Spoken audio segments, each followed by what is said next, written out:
As Enrico Calloway sat in the defendant's chair, the cold, harsh brightness from the fluorescent lights on the courtroom ceiling reflected off her rigid face. Enrico's case had perfect proof. She was at the crime scene at the exact moment when security cameras captured her. She left her fingerprints on the murder weapon. On the night of Brandon Miller's murder, a witness claimed to have spotted her close to his apartment. Evidence accumulated layer after layer, forming a 100% solid case. Enrico was aware that on that fateful night, she had never been inside that apartment. But her defense did not matter to the trial.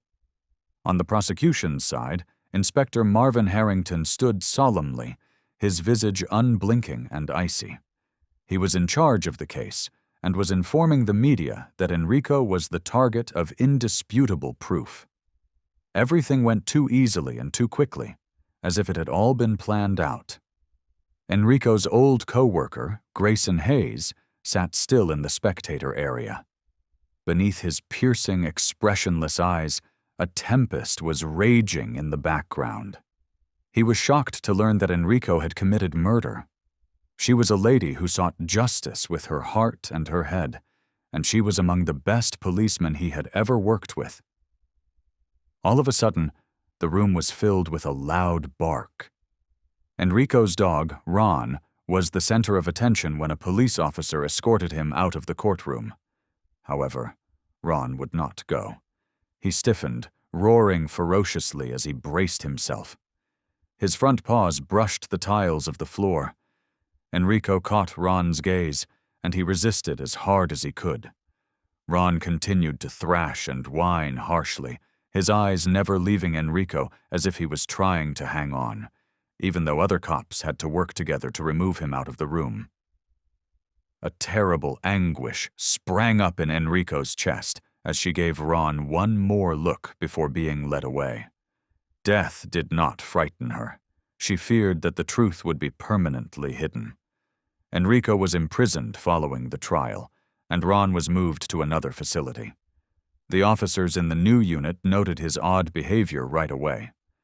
The dog, who had previously undergone intense training and discipline, was now totally preoccupied.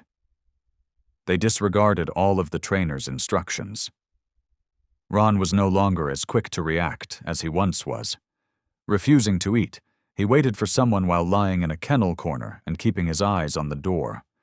He showed no interest in the exercises he used to be excellent at, even during training sessions. Reports from the unit shortly after indicated that Ron was no longer suitable for duty. To recondition him, or maybe retire him, several commanders proposed moving him to a training facility. However, Grayson Hayes offered to adopt Ron right away after learning of this. One late afternoon, Grayson went to the training center. Ron lay motionless as he stepped inside. Grayson knelt down and touched the dog's head tenderly. "Do you not recall Enrico?" A trainer nearby shook his head as he spoke softly, as if his words were reaching Ron, who cried and then ran toward the door, scratching at it as if he was frantic to go outside and find something. He has been this way ever since, reacting this way whenever he hears the name Calloway. Grayson had witnessed many dogs that were devoted to their owners, but his gut told him that Ron's actions were much more than simple longing. Ron's reaction was not just about missing Enrico, it was about something deeper, more profound. Grayson had never witnessed a dog act so strangely recently, and since adopting Ron, he had hoped to help him stabilize after the shock of losing his owner, Enrico, but it seemed impossible. Ron was not just grieving, he was waiting for her, as if somehow she would return to him. Grayson initially believed that Ron might simply need time to get used to his new surroundings, but when the food bowl remained untouched for 2 days in a row and the dog merely sat in a corner, staring blankly at the door, Grayson realized something was amiss. Ron also defied all basic training commands that he had previously obeyed without issue. One night, the situation escalated when Ron growled in the darkness, startling Grayson awake at midnight and emitting a deep growl from the living room. Every time he came near, Ron would whine softly and then lower his head to the floor as if he wanted to say something but couldn't. Grayson tried everything, from offering Ron his favorite beef to taking him outside to run around, but nothing changed. He leaped out of bed, picked up the gun from the table, and went outside, where the dim glow of the street filtered through the curtains and illuminated Ron's sleek black coat, and he stood as stiff as a bowstring, his back slightly arched, his ears up in full alertness, his eyes glued to the front door. The street was as quiet as ever, with no shadows lurking in the darkness, but Ron was still tense, staying perfectly still, one paw slightly raised, a sign of heightened vigilance. Grayson held his breath, gripped the gun tightly, and moved stealthily to the window, gently pulling back the curtain to peer outside. But there was nothing. Ron had sensed something that humans could not see or hear, but he saw nothing. Grayson decided he could not let this go on, so he grabbed the leash and clipped it onto Ron's collar, and when he heard the clasp click, Ron leaped to his feet. "Let us go for a walk, buddy. It appears that you have something important to share with me." No longer lethargic, he pulled the leash in the direction of the door, whimpering urgently as though he had been waiting for this moment for ages. As night fell, the city was enveloped in a silent, pitch-black darkness, interrupted only by the dim glow of streetlights spilling onto the damp pavement. Grayson followed Ron, but soon realized that Ron was leading him, not the other way around. The dog accelerated as soon as they left the neighborhood, tugging at the leash, its powerful legs propelling it forward, as though it already knew where they were going. Grayson fought to keep the leash in his grasp, but Ron was stronger than he had anticipated, and it continued to pull forward, its nose constantly sniffing the air. Grayson muttered under his breath, "Ron, slow down," pulling gently on the leash, but Ron ignored him. Its body was trained, tail straight, ears erect, totally focused on something ahead, and then Grayson realized where they were going. A narrow alley close to the crime scene of Brandon Miller, the man Enrico was accused of killing. It was not just aimlessly wandering. This was not a coincidence, Grayson thought as he froze for a moment, his heart thumping. Enrico had been accused of killing Miller here, and now, after days of disturbing behavior, Ron was guiding him back here. He stepped slowly into the dim alley, flicked on his flashlight, and looked around for anything unusual. There were a few broken glass fragments from shattered bottles, some old wooden crates, and some trash scattered about. But as Ron started scratching at the cement floor close to the wall at the end of the alley, Grayson noticed something odd in the light, and he leaned down to pick up a piece of material that had the color and texture of skin. The material was smooth, but not hard, with just enough give, like some kind of biopolymer. Instantly, a chill went down his spine. It felt like human skin, smooth to the touch, but with a slight elasticity. He took a sharp breath, a sense of unease creeping into his chest. He swiftly picked it up for examination, but more than that, a disturbing fear crept into his mind, telling him that Enrico was actually being set up if his suspicions were right. Ron refused to go, its eyes locked on the spot where it had just dug, as though there was something beneath it, and Grayson searched with his hands but could find no more hints. He sighed, got up, grabbed the piece of synthetic material, and dragged Ron out of the alley. Grayson sat at his desk, waiting for the analysis of the odd fragment of material, when he received more bad news. Another murder, this time involving renowned businessman Harvey Donovan. The photo of Harvey Donovan's crime scene was next to the file on Brandon Miller's case, and Grayson's eyes narrowed as he carefully examined every detail, finding that everything was uncannily similar, from the angle of the shot, to the location of the body, to the arrangement of the crime scene, all lit by the faint shadows cast by his desk lamp. Grayson pressed his hand against his temple, feeling as though an unseen weight was pressing down on his mind. The police had charged Enrico in Miller's case, and this was not just the work of a simple murderer. It appeared to be a signature, a way for the killer to leave a mark. But was it a coincidence or a purposeful pattern? Ron was still lying close to the desk, but no longer in a relaxed state. The dog's ears perked up, its watchful eyes following Grayson closely, and now, as he was attempting to prove her innocence, another murder occurred in precisely the same way. It could not be a coincidence. Someone was purposefully repeating the crime, or worse. It abruptly left its spot, walked to the desk, and sniffed at the pictures. A low growl came from its throat, and then, suddenly, Ron pushed one of the pictures, the close-up of Harvey Donovan's crime scene. Grayson scowled and stooped to follow Ron's gaze, running his fingers over the picture's surface, while his eyes scanned every detail. As Grayson looked more closely, he noticed something strange. A small, almost invisible symbol was drawn on the wall behind Donovan. Faint, as if someone had purposefully wiped it away. At first glance, the crime scene appeared to be a spotless, upscale apartment, unnervingly clean, with Harvey Donovan's body lying motionless in the middle of the living room. Grayson's heart raced as he saw the same anomaly. The exact same symbol appeared on the wall in Miller's apartment, grabbed the picture of Brandon Miller's crime scene, and held it up for comparison. But under the light, he could still make out the shape of a triangle with a line cutting across it. Ron gave a soft bark, as if to confirm his discovery, and scratched lightly at the edge of the desk, its gaze urging Grayson to realize that they were dealing with something much larger than himself. It was not clear, but if one looked closely enough, it was unmistakable.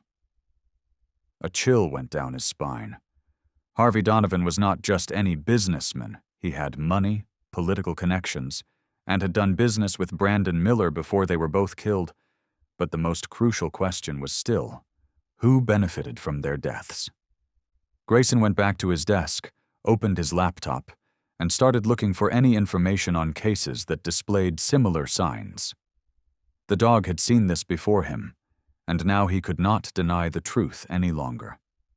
He searched the police system for hours, but found no reference to the symbol, which only strengthened his conviction that it was an identifying mark, a method of marking a target, or even the killer's signature. He submitted the symbol to the police's image analysis system, comparing it to any symbols that had been used in previous cases, but the system did not find anything that matched. With a furrowed brow, Grayson felt as though he was up against an impenetrable wall, but Ron continued to stare at the pictures on the desk, so Grayson, almost instinctively, leaned down and gave it a gentle head rub. "What have you seen that I haven't, right, Ron?" Then an idea suddenly came to him. If the police database hadn't found the symbol, it might not have been connected to a typical criminal case. Grayson got up quickly, gathered the documents, and looked at Ron, who was still tense. The dog's senses were more acute than any human's, and Grayson knew that its instincts had always been correct. It may belong to a group, an organization that the police had never faced. They might have discovered something far more dangerous than he had thought. He quickly reached for his phone and looked through his contacts before recognizing a name: Ethan Carter. Ethan was an independent investigative journalist who focused on solving mysteries that the police could not solve. If anyone knew anything about these weird symbols, it was him. Taking his coat, Grayson left the office with a heavy heart, knowing that Enrico was only a pawn in a much bigger game if the killer was still out there. Grayson entered the tiny cafe tucked away in the old district, where he was meeting Ethan Carter. In the realm of investigative journalism, Ethan Carter was a familiar figure. A story about a money laundering scheme involving high-ranking police officers nearly cost him his life. Ethan became more circumspect and stayed out of the spotlight, but he still worked in the background, gathering information for those who dared to seek the truth. Ethan was already waiting in a quiet corner, his attention fixed on the laptop screen in front of him, and when Grayson pulled out a chair and sat down, The investigative journalist pointed to an open file, his voice lowering, the streetlights outside casting dim glows on the wet pavement, still wet from the night's rain, creating a somber, heavy atmosphere, much like the weight this case was placing on Grayson's shoulders. We were right. Brandon Miller was no ordinary businessman. He had close ties to Black Widow, a shadowy professional assassin organization. Grayson quickly scanned the documents on the screen, and the information revealed that Miller had engaged in a number of dubious financial dealings with unidentified organizations. "We are dealing with something much bigger than a wrongful conviction," Grayson muttered, his expression darkening, because one of them matched the information he had found about Harvey Donovan, the second victim. Grayson's eyes stayed on Ethan's computer screen. Ethan pulled the laptop closer, his fingers swiftly moving over the keyboard, opening another file, and he leaned forward, his voice lowering to a whisper, as if he was afraid someone might overhear the numbers, the illegal financial transactions between Brandon Miller and Harvey Donovan. And more frighteningly, it was all directly tied to Black Widow, a professional assassin organization working in the dark. Ethan asked, his eyes still fixed on the screen, "Do you remember the strange symbol you said you found at the crime scene?" Grayson nodded, the image of the symbol still clear in his mind because it had appeared twice at the scenes of Brandon Miller's and Harvey Donovan's murders. Ethan turned the laptop toward him, bringing up a series of images. "I've seen this symbol before. It's not just some random symbol or a killer's signature. It's part of Black Widow's encryption system. This is how they mark their targeted hits, the ones they want to send a message with." Grayson squinted at the images before him, which were various, superficially unrelated assassinations across the world. "Damn it," Grayson mumbled, "so these killings are not random." But there was one disturbing pattern. At every crime scene, a mark resembling the symbol he had discovered appeared. The enigmatic sign appeared on walls, floors, and in some cases, etched into an object near the victim's body. "They want someone to know that they are a part of a planned chain of assassinations," Ethan said, nodding. "Yes, but why is the most important question. One group that works in the background is Black Widow. They execute expert hits without leaving any evidence behind. However, these symbols are too obvious for their typical aesthetic. What would make them purposefully leave a trace?" For a minute, Grayson was silent as he stared at the screen's pictures. The numbers did not add up. These symbols were too obvious, but Black Widow would not have left them behind if they really wanted to blend in. More significantly, they had gone unnoticed by the cops. Grayson's imagination raced to a terrifying idea. His voice trailed off as he tightened his fist on the table. In their investigative findings, the police never made reference to this sign. I have seen it twice, but nobody at the department acknowledged it or added it to the official records. And I am sure someone else has seen it too. At this observation, Ethan became silent. His keen eyes seemed to see beyond the immediate scene as he took a drink of coffee. "Do you imply that a member of the police force is aware of these symbols, but is choosing to ignore them? Or worse?" Grayson tightened his jaw. "Black Widow has a worker in the department." The two of them fell silent. They were facing more than a shady assassination group if Grayson's claim was accurate. In addition, they were up against a traitor in the police department they depended on. Then what about the unusual bit of material Ron directed me to? Is there any connection to the case? Grayson went on, pushing harder. Ethan took another look at the material. Unlike any plastic or silicone he had ever encountered, it was incredibly soft. Its surface reflected oddly in the light, not completely matte, but not glossy either. It was a live substance with a stretch akin to that of human skin, something in between. Squeezing lightly created tiny creases that soon reverted to their original form. Grayson received the material's analytical report from Ethan. It was a type of sophisticated biopolymer, a combination of gel and synthetic tissue that could replicate the texture and temperature of human skin. The mainstream market had never seen this technology. It was undeniably a cutting-edge product due to its extreme complexity and advanced nature. However, what most frightened Grayson was what the forensic specialists discovered. It was possible to engineer this material to adjust to body temperature, making it unnoticeable even when touched, in addition to simulating human skin. Wearing it as a mask would make the user seem like a perfect duplicate of anyone. He developed a horrifying theory as a result of this discovery. It was someone who had made a fake Enrico using this technique. The theory explains why the security cameras captured a flawless picture of her at the scene of the crime. This was no arbitrary frame-up. With technologies well beyond the capabilities of a single person, the investigation was a carefully planned operation. However, one question remained unresolved. Why did the murder weapon have Enrico's fingerprints on it? She would have needed to be very close to the person who stole her prints to create them. Both Grayson and Ethan felt a chill go down their spines at this realization.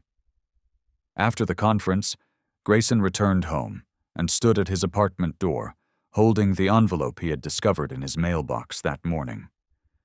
There was just a plain piece of paper with the bold, icy words, "Stop now while you can. If not, your dog will be the first to die." There was no sender's address mentioned. He instantly noticed Ron, the canine who was still obediently sitting at his feet and staring up at him with devoted eyes, as if sensing that something was not quite right. His robust body remained unharmed, and his black fur shone in the early sunlight. Grayson's spine tingled with coldness. This letter's existence demonstrated that they were aware of the exact status of his research, and wished to issue a very explicit warning even if they had not yet launched an attack. They warned that if he did not retreat, there would be repercussions. News from the prison soon follow. The prison abruptly ordered Enrico Calloway, who had just received a death sentence, to expedite her execution date. Usian date. Normal circumstances would allow her to file an appeal, but a high court ruling had stepped in and shortened the process. There was merely a brief notice that her execution would occur within the following 10 days, with no explanation provided. Grayson's eyes darkened as he threw the letter on the table. Now there was no question. From the shadows, someone was yanking the strings of the whole system. Enrico's quiet was not there. They were ready to take any measure necessary to ensure the final resolution of this case. His case. He gave Ron a quick look. Even while the dog remained still by his side, his sharp ears stood up.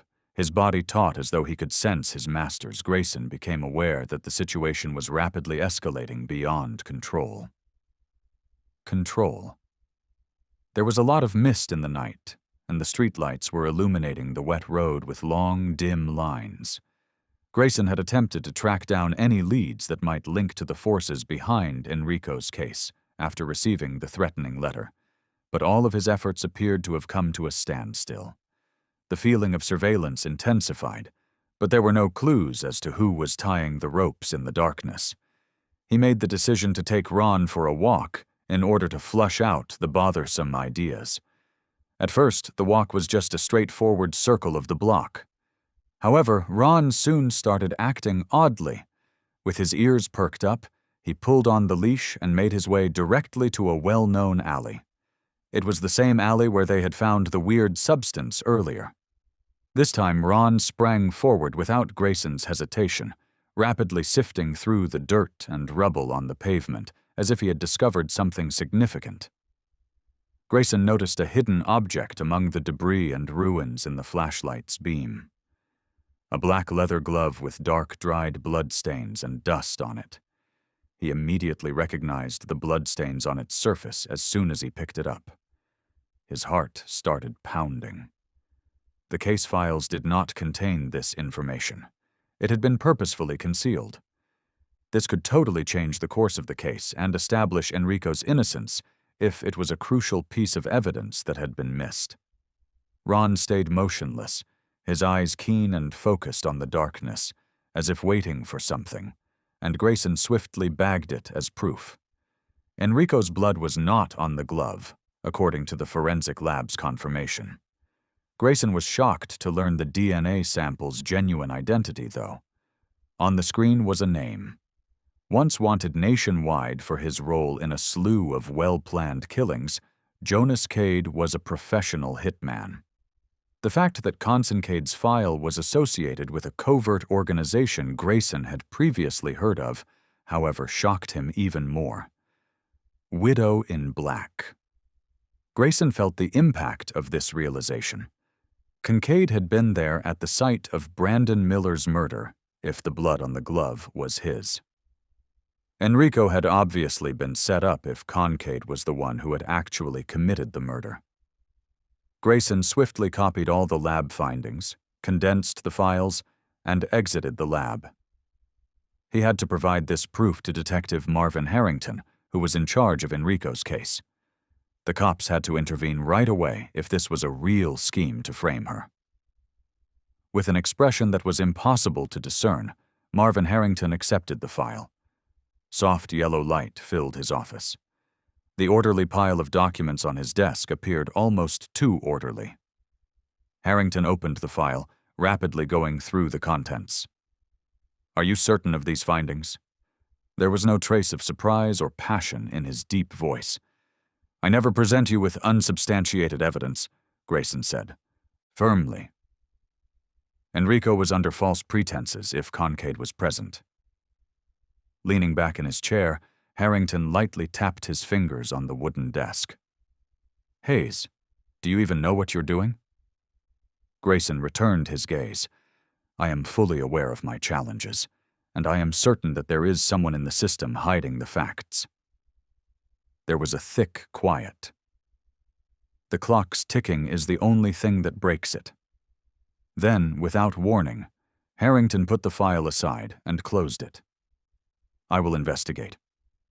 He made no promises or affirmations.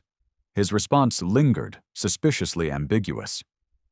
Feeling uneasy, Grayson clenched his hands, but he had no choice but to go as he thought the proof had been turned over to the superiors. Grayson was unaware that Harrington pulled out a lighter and lit the file's corner on fire as soon as the office door closed behind him. The tiny flame spread swiftly, consuming the pages that contained the information Grayson had taken such a great deal of risk to discover. The evidence was destroyed. Harrington was the mastermind behind the most sinister secrets of the city. Although his exact beginnings in the underground were unknown, his convoluted relationships with dubious politicians and businessmen, as well as the secret cash trails in offshore accounts, revealed one unmistakable fact. He was a faithful go-between for Black Widow, the notorious covert assassination group. Harrington was not just trying to hide a murder. To conceal a more sinister secret, he was the one who manipulated the evidence, flipped the case, and made Enrico the scapegoat. Harvey Donovan and Brandon Miller were not merely hapless victims. They had been Black Widow associates until the group exterminated them. And it was Harrington who had the authority, who made sure these executions never happened. Numerous times he had cleaned up after Black Widow. However, Enrico's situation was complicating matters excessively this time. The overlooked hints and mounting suspicions, along with Grayson pushing deeper into the truth, were complicating matters. The discovery of the blood-stained glove could potentially be the final blow to his scheme. But it was difficult to overthrow Harrington. He was prepared to go to any lengths to silence anyone who dared to oppose him, and he knew how to cover his tracks. With his hands buried deep in his coat pockets and his head lowered to avoid the casual looks of onlookers, Grayson strolled slowly down the sidewalk. Nothing was able to relieve the heavy sensation on his chest, even if a chilly air blew through with the smell of the dampness that had lingered from the recent rain. He had done more than simply turn over the material. It served as a test. Harrington would assist in clearing Enrico's name if he was a good man. However, The documents would be deleted if he was the shadowy manipulator, and Grayson would realize that he was in serious danger. Ron followed him closely, taking steady, cautious steps. The dog's ears were still attentive, listening to every sound around them, but it was no longer as nervous as it had been in Harrington's office. Ron had responded strangely to things that no one else could perceive during the probe. As the truth drew nearer, Grayson remained confident that Ron's intuition would warn him before it was too late. Suddenly, his phone buzzed in his pocket. "What on earth are you doing, Ethan? You simply put yourself in danger?" With his lips pulled firmly together, Grayson looked at the TV. He instantly typed a brief response. "I'm curious to find out if he's a real person." His phone rang again in a matter of seconds. When Ethan was anxious, he never remained motionless. His tone was intense, almost frantic. "Have you thought about what you just did?" Ethan almost gave a hiss. "Harrington will not let you get out of there alive if he is the inside man." "I comprehend," Grayson replied concisely. "You did it. Even though you knew, do you realize that the situation is no longer a game of cat and mouse? Black Widow has murdered people for simply getting in their way. How long do you believe you have left if Harrington is one of them?" Grayson stopped talking. He gave Ron a downward glance. The canine's keen eyes focused on the motions surrounding them. Working dogs were the best people to understand survival instincts. Additionally, they still had some time if Ron had not barked or displayed any alarm. However, how much? An hour? A day? They were aware from the beginning. Grayson spoke softly. Ethan stopped on the other end of the telephone. "What are you saying?" "Someone has been after me ever since I started the investigation." Ron's odd responses, the menacing letters, and the eerie people I saw on the street every time I exited the office. They knew right away, even before I gave Harrington the file. They have been aware for a while. Grayson let out a long sigh.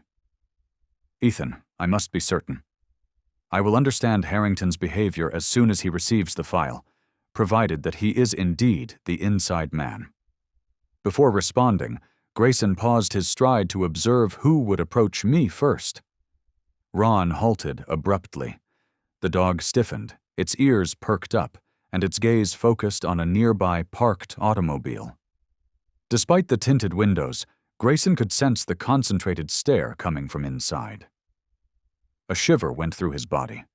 He yanked Ron's leash tight and hurried off toward a nearby alley without further word. He would not allow anyone to hit first if they were looking. The only light in Harrington's office, meanwhile, came from the tiny flame that was slowly eating away at the edges of the file on the desk. As the papers burnt away, Marvin Harrington reclined in his chair. The words are becoming ashy. He did not appear anxious or in a rush. It was all playing out exactly how he had expected. Grayson Hayes had become too near to reality. The desk phone vibrated, and an unidentified number appeared on the screen. Without saying hello, Harrington took up the phone and held it up to his ear. "He is dubious." On the other end, a low voice spoke. "I know," said Harrington, "but it does not matter anymore." There was a momentary silence. The voice went on. "What comes next, then?" Harrington gazed at the desk's leftover ash. His eyes were cold in the dark. "Take him out." Grayson gripped the driving wheel tightly as he drove slowly down the empty road under the city's dull streetlights. It was a feeling he had all too familiarized himself with since adopting Ron. However, the uneasiness was more ingrained this time than it had ever been. What they had discovered was more than a hint. It posed a direct threat to Black Widow, a well-known covert assassination group. Not only were they killing for financial gain, but they also had strong defenders within the system who would do anything to conceal their crimes. Grayson was not alone. Ron stood up straight in the passenger seat, his ears alert, his piercing eyes fixated as if he too had scented the threat. With only the sound of the engine resonating through in the deserted streets, the tension inside the automobile was palpable. However, a startling sound broke the quiet. Abruptly, from behind, a black SUV surged forward at a strange pace. Grayson immediately sensed that something was amiss. The glass of the SUV slipped down, revealing a rifle barrel. He slammed his foot on the gas pedal and mumbled, "Shit!" But it was too late. A volley of gunfire ripped through the atmosphere, breaking the rear window. Sharp glass fragments flew all around the vehicle. Ron ducked low to the car's floor in a second, but his gaze was still focused on the SUV behind them. The chasers persisted even after Grayson gave a sharp pull of the wheel, causing the car to tilt as he drove into a small alley. They fired again, maintaining a close pursuit.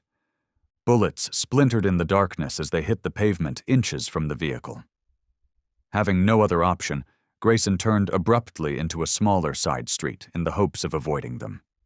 However, the SUV accelerated again just before he could, catching up to him. The sound was loud as the tires squealed against the road. Grayson was aware that neither he nor Ron would survive a corner. Then an unforeseen event occurred. Without thinking, Ron sprang onto the passenger seat and sprang for the driving wheel. Grayson realized its purpose in that instant. With clenched teeth, he whirled the wheel in the direction that Ron had pressed. The SUV had to move to the shoulder of the road after the vehicle made a sudden swerve. What was really amazing, though, was that Ron continued. It growled ferociously and leaped toward the car's window, perhaps daring the enemy to approach. The SUV's occupant hesitated for a single, fleeting moment. But Grayson only needed that. He applied the brakes firmly. He was able to twist the wheel and glide through an even tighter alley as the automobile slid, leaving barely enough room. However, a bullet slashed through the air and grazed Ron's back before they could completely escape. The room reverberated with the dog's agonizing bark. "Ron!" Grayson yelled, his eyes wide as he saw Ron's body sway a little. But it stood erect, its eyes still shining with resolve in spite of the pain.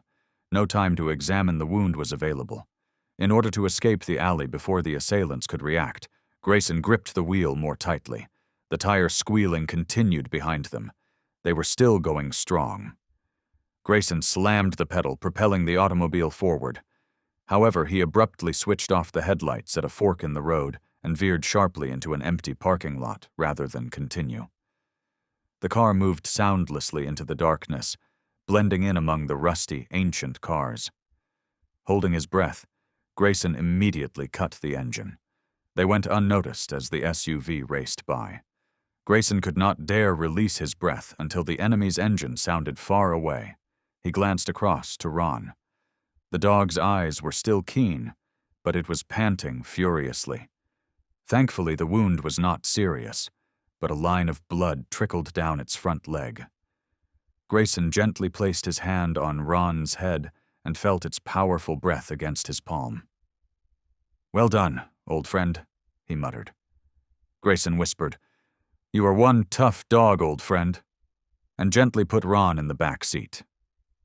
"We need to get you to a clinic right away." He examined the wound rapidly. Even though the bullet did not penetrate deeply into Ron's shoulder, it nonetheless produced bleeding and, if left untreated, may induce infection. Ron gave him a glance devoid of fear or grief. With its ears still perked up as though it were still alert for danger, it just panted. Grayson made a snap decision. He turned on the ignition and left the empty parking lot. There was only one notion in his mind. Take Ron to the veterinarian right now. Although steady, the dog's breath was heavier than normal. The trace of blood from the wound left a tiny crimson track across its otherwise jet-black fur, discoloring its thick coat. Under the fur, Grayson sensed the tenseness in Ron's muscles, as though the wound had not affected its ability to fight. As though it did not want to stop or give up. Its dark brown eyes stayed vigilant despite the slight trembling of its paws. Silently, Grayson clenched his fists in admiration of its tenacity. All of his instincts told him that they had to have Ron treated right now. The expression in Ron's eyes, however, was the most painful thing for him. Nor suffering, nor terror, but unwavering resolve. It seemed as though Ron was more concerned with carrying out the unfinished task of continuing to look for Enrico than with the wound. With his fingers grasping the steering wheel and his mind racing with fury and anxiety, he drove faster than normal. Both of them may have died in that alley today if Ron had not charged at the adversary. However, those folks did not give a damn.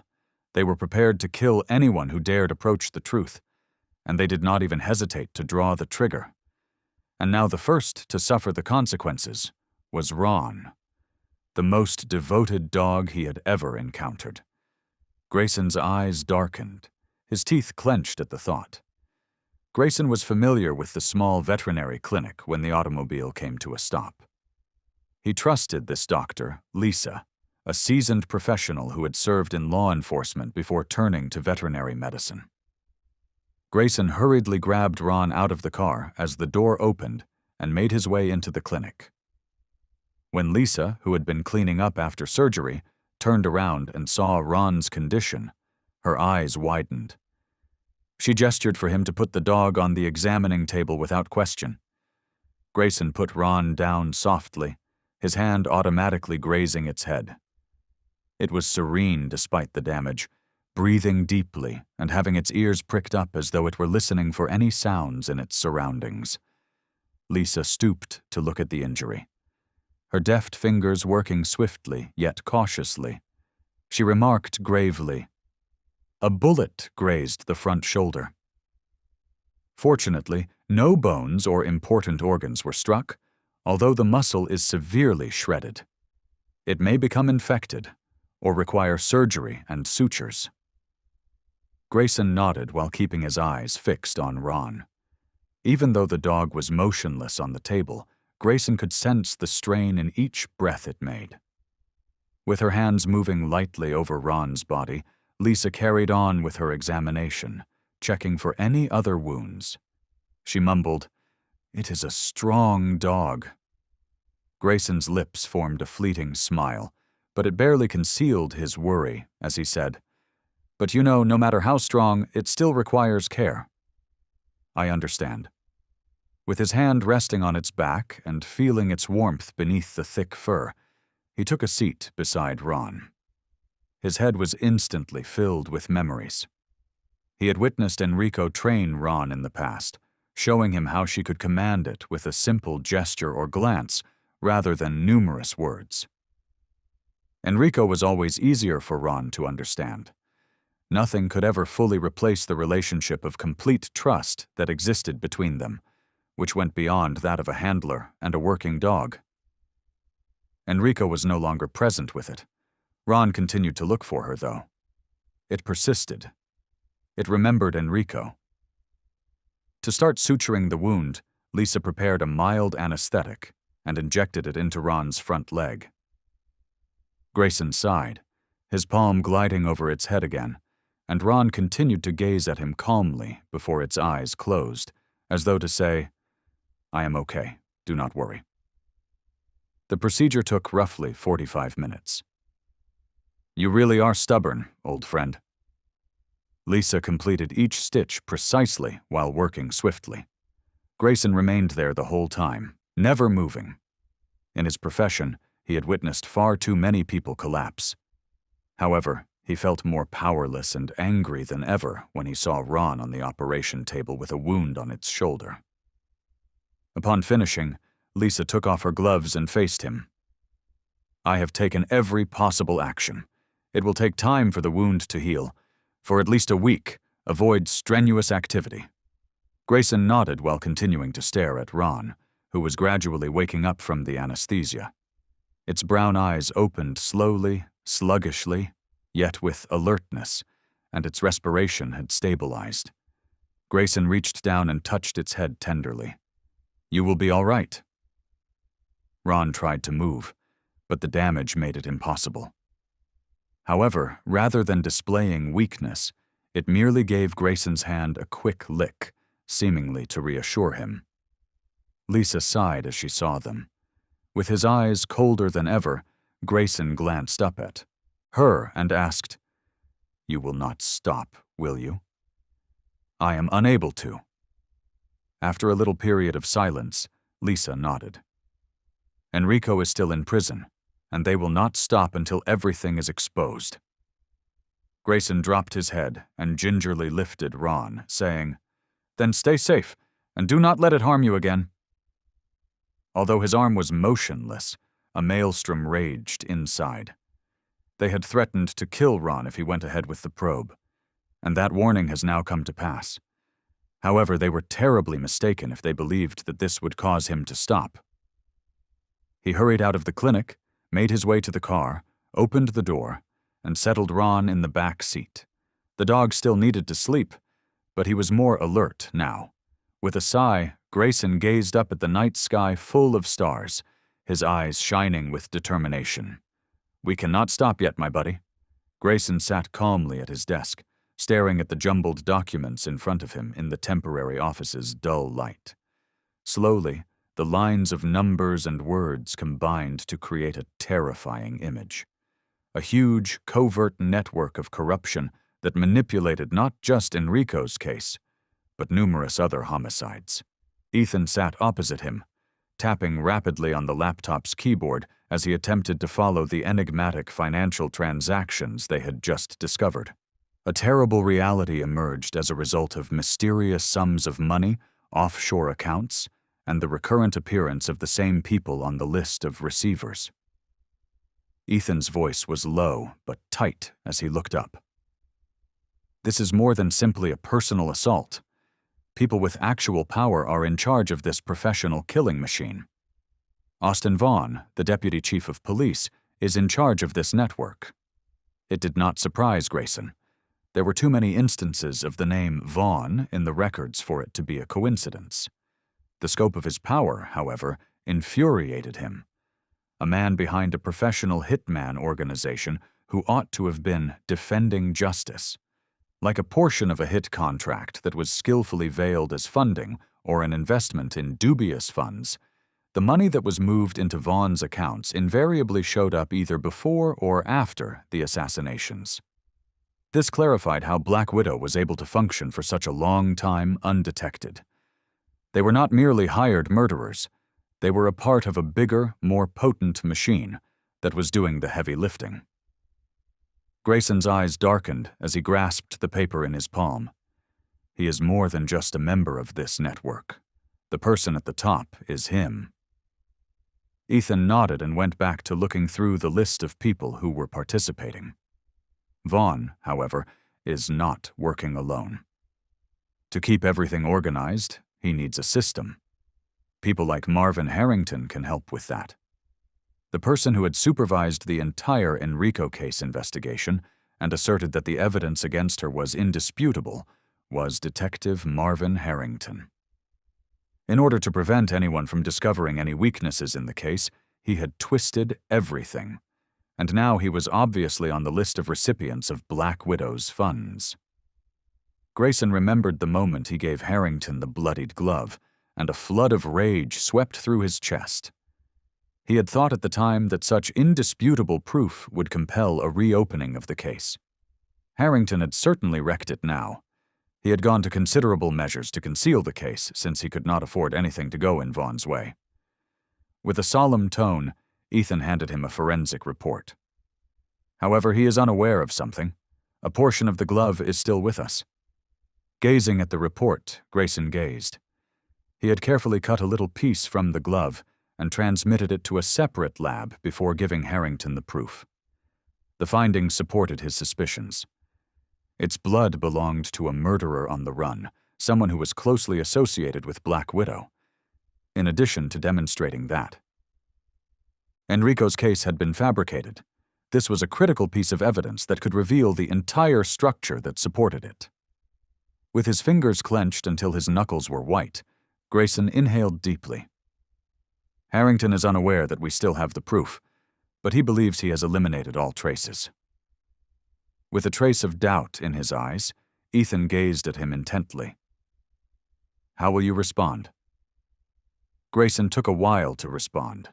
He turned to face Ron, the dog still resting peacefully beside them, its keen eyes observing everything that happened in the room. Unconsciously, Grayson recalled all the times Ron had assisted them in locating hints, from the bleeding glove and the moment it rescued him from assailants to dragging him to the alley, where they found the odd piece of mask. Black Widow probably would have wiped them out long ago if it were not for Ron. Ron was more than a work dog. He truly was a team player. Grayson started formulating a plan. He was aware of Harrington's belief that he was still safe because all the proof had perished. However, that was his worst flaw. A man gets reckless when he believes he has nothing else to conceal. At that point, Grayson would attack. With a forceful voice, he got up and carried the forensic report with him. "We are not going to go straight to Vaughn. He's too smart to fall for an easy trap. Harrington, however, is unique. He is unaware of his vulnerability and is merely a pawn. He will do something wrong if we corner him." A sense of uneasiness weighed heavily on Grayson's shoulders as he emerged from his temporary workplace. He and Ron had pursued every avenue they could uncover to establish Enrico's innocence during the last few days. Still, everything seemed to be missing pieces of a puzzle, but there was no time for despondency. Enrico was getting closer to the day of her death by the second, and the forces behind her case were too strong. Then, on a clear day, a shock struck like a thunderclap. There had been another assassination, and this time the victim was a well-known politician, a senator who had a significant say in investigations into corruption. But it was the fact that all the evidence pointed directly at Grayson that stunned him into silence. Security cameras captured him in the vicinity of the crime site. The murder weapon bore his fingerprints, and a witness even reported seeing him leave the scene immediately following the murder. Everything was precisely the same as Enrico's experience. It was no longer only a frame-up. A concealed hand was pulling all the strings in this well-planned hunt. Grayson knew he had to go when the police broke into his house. With Ron at his side, its eyes wide with attention, he ran out the rear door. The police SUV's headlights swept across the street corner, blocking the road ahead. Agents with guns poured in, blocking any escape routes. Grayson whistled sharply without hesitation. He and Ron had been using the signal on perilous missions for years. The dog immediately ran onto a low wall nearby, leaped to his feet, and turned to face him, its eyes beckoning him to follow. Grayson did the same without hesitation, grabbing the wall's edge and scrambling over. Ron was waiting, preparing for the next move, when he landed on the other side. Immediately, with the sound of police footsteps following closely behind, they ran into a dark alley. With the entire police force pursuing him, it was difficult to run across the city. However, Grayson was aware of his edge. Ron. Ron, in contrast to humans, has a tremendous survival sense that allowed him to recognize danger before it materialized. And right now, the dog was his second pair of eyes. Grayson's thoughts were racing against time as he attempted to control his breathing. He needed a clear direction. He could not just keep running. He had to locate a secure hiding place where he could reverse the situation. However, Ron abruptly halted as he was trying to think of his next move, its nose probing the air around them and its ears perked up. Grayson muttered, "What is up, boy?" But Ron did not answer. It simply remained motionless before suddenly taking off in a completely different direction. After a brief moment of hesitation, Grayson chose to follow the dog's intuition. He let his feet take him in time with Ron's stride and followed it. They rushed past empty parking lots and through little alleys before coming to a halt in front of an abandoned warehouse. As if to let Grayson know that this was the location they had been looking for, Ron gave a little bark and then clawed at the rusty metal door. The door creaked in the dark as Grayson pushed it gently. The smell of burning plastic, chemicals, and engine oil permeated the heavy, dense air inside. The area was huge, with a wide array of equipment visible through the low light coming from ceiling fissures. And something stopped him dead in his tracks in the middle. A metal table with biological masks and a row of advanced machines. Grayson took a step forward, his gaze fixed on the elaborate masks. These were all expertly designed. The facial features were so realistic that they were nearly frightening. The sight of his own face replicated on one of those masks, however, was more chilling than anything else. He did not require further proof. Black Widow had framed Enrico in this way, and now they were trapping him with the same ruse. It was someone who had put on this biological disguise, posed as him, and killed him. Then Ron growled, and Grayson jumped. With its gaze focused on a shadowy area of the warehouse, the dog retreated. He heard something faint, a faintly audible, nearly imperceptible footstep. With haste, Grayson pulled his gun from his hip and pointed it at the shadowy corner while holding his breath. "If you do not want me to shoot you right here, come out." His tone was sharp and low. There was no answer, but then a shadow slithered toward the back door through a hole in the metal cabinet. Grayson fired a warning shot without hesitation. The figure had to halt when the bullet struck the wall only a few inches away. Slowly, the man turned to Grayson and lifted his hands. His face was half-shadowed and half-lit in the low light, and he was wearing a sweatshirt. The man knew exactly who he was, but Grayson did not know. His voice was brimming with derision as he grinned. The man abruptly hurled something to the ground before Grayson could respond, saying, "You should not have come here, Hayes." A grenade of smoke. Suddenly, white smoke rose and covered the whole room. The man took advantage of the cover and ran away. Ron let out a loud bark and attempted to follow him, but Grayson restrained him. The man was gone, but the evidence he left behind remained. Grayson's gaze fell to the table where the biological masks lay still, and he knew that at last he had the proof to uncover the truth. He gazed down at Ron, the dog still growling wearily. Grayson knelt, caressing him softly on the head. "You saved me again, old friend," he whispered. "But this wasn't finished. If they had gone so far as to construct these masks to set him up, then the people behind this were certainly plotting something even worse." Grayson clenched his fist. Grayson and Ethan were looking for clues outside, while Enrico, the falsely accused police officer, was fighting a battle of her own inside the prison walls. The battle was not yet over, but at least he was not alone this time. Ron had brought him here, and he was confident the dog would lead him to the ultimate truth. The cold was dark. Enrico Calloway sat quietly on the rigid metal bed, 4 walls of her cell, the air almost suffocating with the smell of mold, rusted metal, and sweat. The harsh yellow light from the overhead bulb casting reflections on the bars in front. Of her, casting long, wavering shadows on the cement floor. Time in prison did not flow like it should, and there were only 2 time frames. The waking hours of captivity, when the bitter truth played like a broken record in her mind, and the restless, nightmare-filled sleeps. Enrico did not fear death, but she feared injustice. How many days had passed since she was brought here? She could not remember anymore.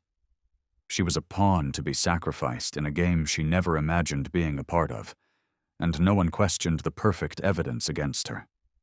She had dedicated her life to fighting for justice and believed in the legal system, but now the very system she had once defended had abandoned her and cornered her with a death sentence. However, not everyone had turned away. One person, Ron, was still resisting, refusing to let her be taken without a fight. Enrico closed her eyes gently at the thought of him, her hands automatically clutching the thin, frayed blanket. But she could not shake the vision of Ron being hauled out of the courtroom, his barking resonating in the air, full of anger and desperation. Ron was the only one who knew she was innocent, and that thought hurt more than anything else. Where was her dog now? Was he being treated well, or had he been taken from the K9 unit and locked away in some unknown place? Enrico had never feared for herself, but he would not accept this sentence, just as she would not accept being framed. She feared for Ron, though, because he was more than just a dog. He was a warrior, a friend, and an indispensable part of her life.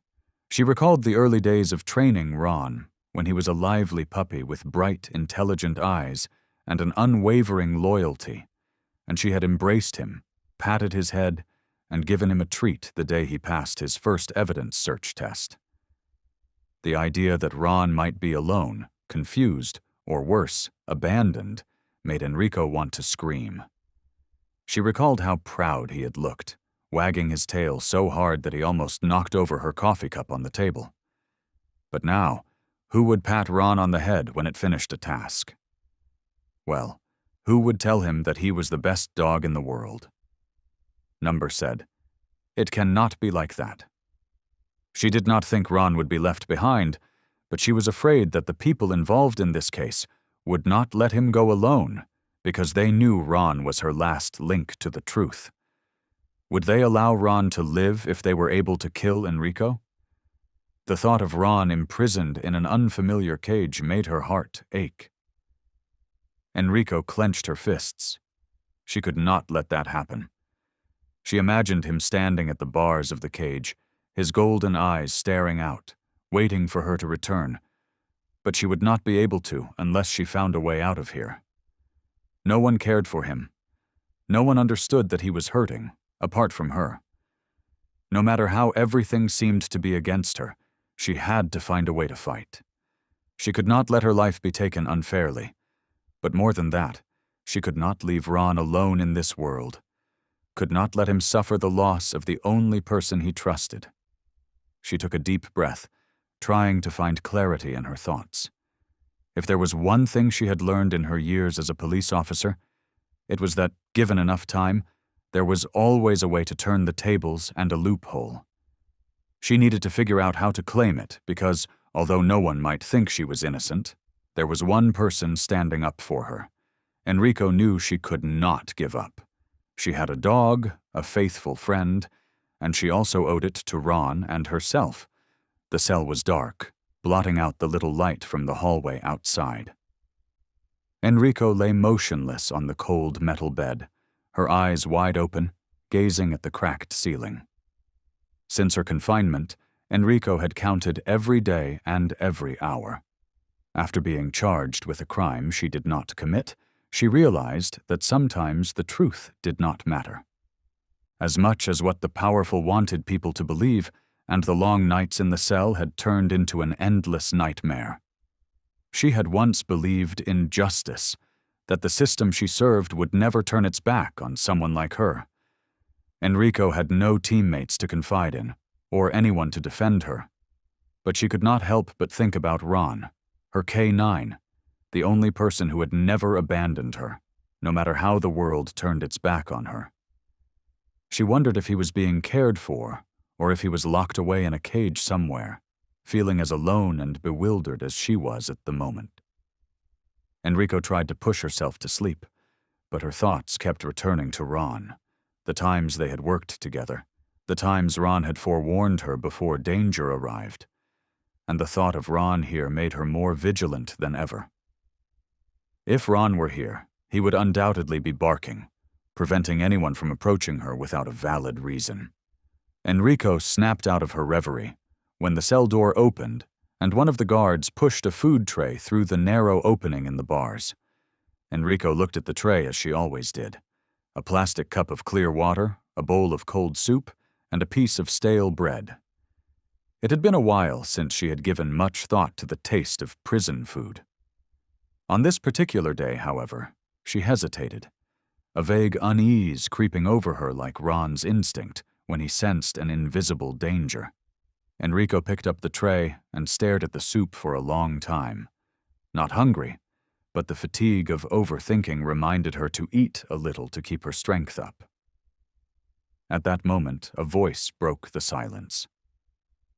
Enrico looked at Martha, the woman in the bed next to hers, and saw that she was staring at her tray.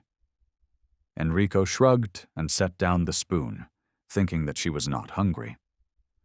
Martha narrowed her eyes, and then abruptly reached out and grabbed the tray, saying, "Well, I will take it then." Without waiting for a response, Martha grabbed the soup bowl and took a large gulp. Enrico silently protested, watching the woman chew the bread as though it were her last meal, and perhaps it was. But a few minutes later, Martha started coughing, lightly at first, but then so violently that it made her double over, hands gripping her throat. Enrico knew something was wrong right away. "Martha?" She leapt to her feet and stepped closer, but Martha did not respond. Her face turned pale, her eyes widened with fear as she struggled to breathe, and then she collapsed to the ground, frothing at her mouth and convulsing violently. Enrico froze, her heart pounding as she gazed at the food that had spilled all over the floor.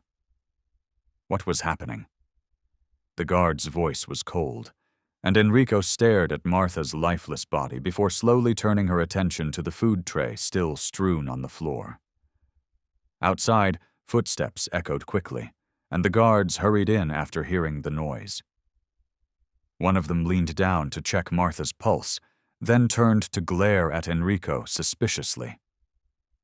Enrico felt cold. It should have been her.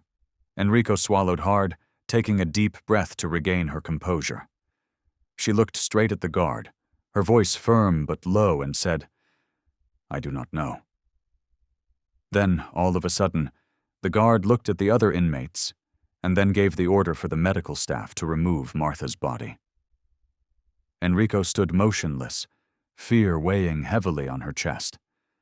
This was no coincidence, nor was it an accident. Someone had attempted to murder her. But who and why? No, she did not have to ask that question. She already knew the answer. Someone out there. Perhaps Vaughn, Harrington, or both wanted her dead before she could prove her innocence. Enrico could not help but think of her dog, Ron. If they wanted her silenced, would they find a way to silence Ron as well? Enrico's heart raced at the thought. Ron had always been there to protect her, and now, even though he was not with her, it felt like he was saving her again. If she had not been thinking about Ron, she would not have eaten that food. She clenched her fists. They believed that she was weak, and that being imprisoned here would make her an effortless target. But they were mistaken. Enrico looked out through the bars, past the prison's endless hallway. She inhaled deeply and mentally told herself, "I will not let them win." Standing in the darkened office with shadows over his tense face, Marvin Harrington sat still at his desk and slowly turned the pages of the Enrico Calloway case file. He had carefully fabricated every word and image in the file to frame her, but now everything was beginning to fall apart. Austin Vaughn's low voice came through the receiver. No greeting, just business. "The situation has gotten bad. Calloway is still alive, and Grayson has discovered something that could change the case." Harrington took a deep breath and answered, trying to keep his composure, as the phone on the desk suddenly vibrated. He looked at the screen and knew right away who was calling. Even though he had expected this, Harrington held his breath as he heard Vaughn affirm it. "What evidence?" With a dry voice, Harrington questioned, "A printer for biological masks?" Vaughn clenched his jaw. He discovered the manufacturing facility, and if he can link it to the killings, all of our plans will fall apart. He can prove Enrico Calloway was framed. Harrington's heart began to race, and he realized how serious this was. If Grayson revealed this evidence, not only would Vaughn be investigated, but he would as well, exposing years of evidence manipulation and the Black Widow's tracks. "What do we do?" Trying to maintain a steady tone, he asked. Clean it up, Vaughn said slowly, each word cutting through the air like a cold knife. Calloway must die now. Harrington's knuckles whitened as he tightened his grip on the phone. He knew Enrico had to die, but he didn't expect it to happen so soon. Vaughn was growing impatient. I have tried twice already, Harrington said slowly, referring to the poisoning of Enrico's food and the fictitious fight in prison where she was supposed to have died. The original plan had been to keep her behind bars long enough for the case to be forgotten, then stage an accident or some unusual death. But she is too careful. Then do not give her a chance, Van said abruptly. We need to bring up her execution. I have taken care of everything. Enrico Calloway's execution will take place within the next 3 days. Harrington scowled. It will not be so simple. There are protocols to adhere to. Do you believe I have not taken that into consideration? With a hint of threat in his voice, Van interrupted. We have the go-ahead after I spoke with prison officials. Why? People view her as a possible danger. She is a murderer who is not worthy of another day. Harrington inhaled profoundly. He was forced to follow Vaughn's lead, as he consistently kept one step ahead. But he sensed that something was not quite right, even with the plan written out flawlessly.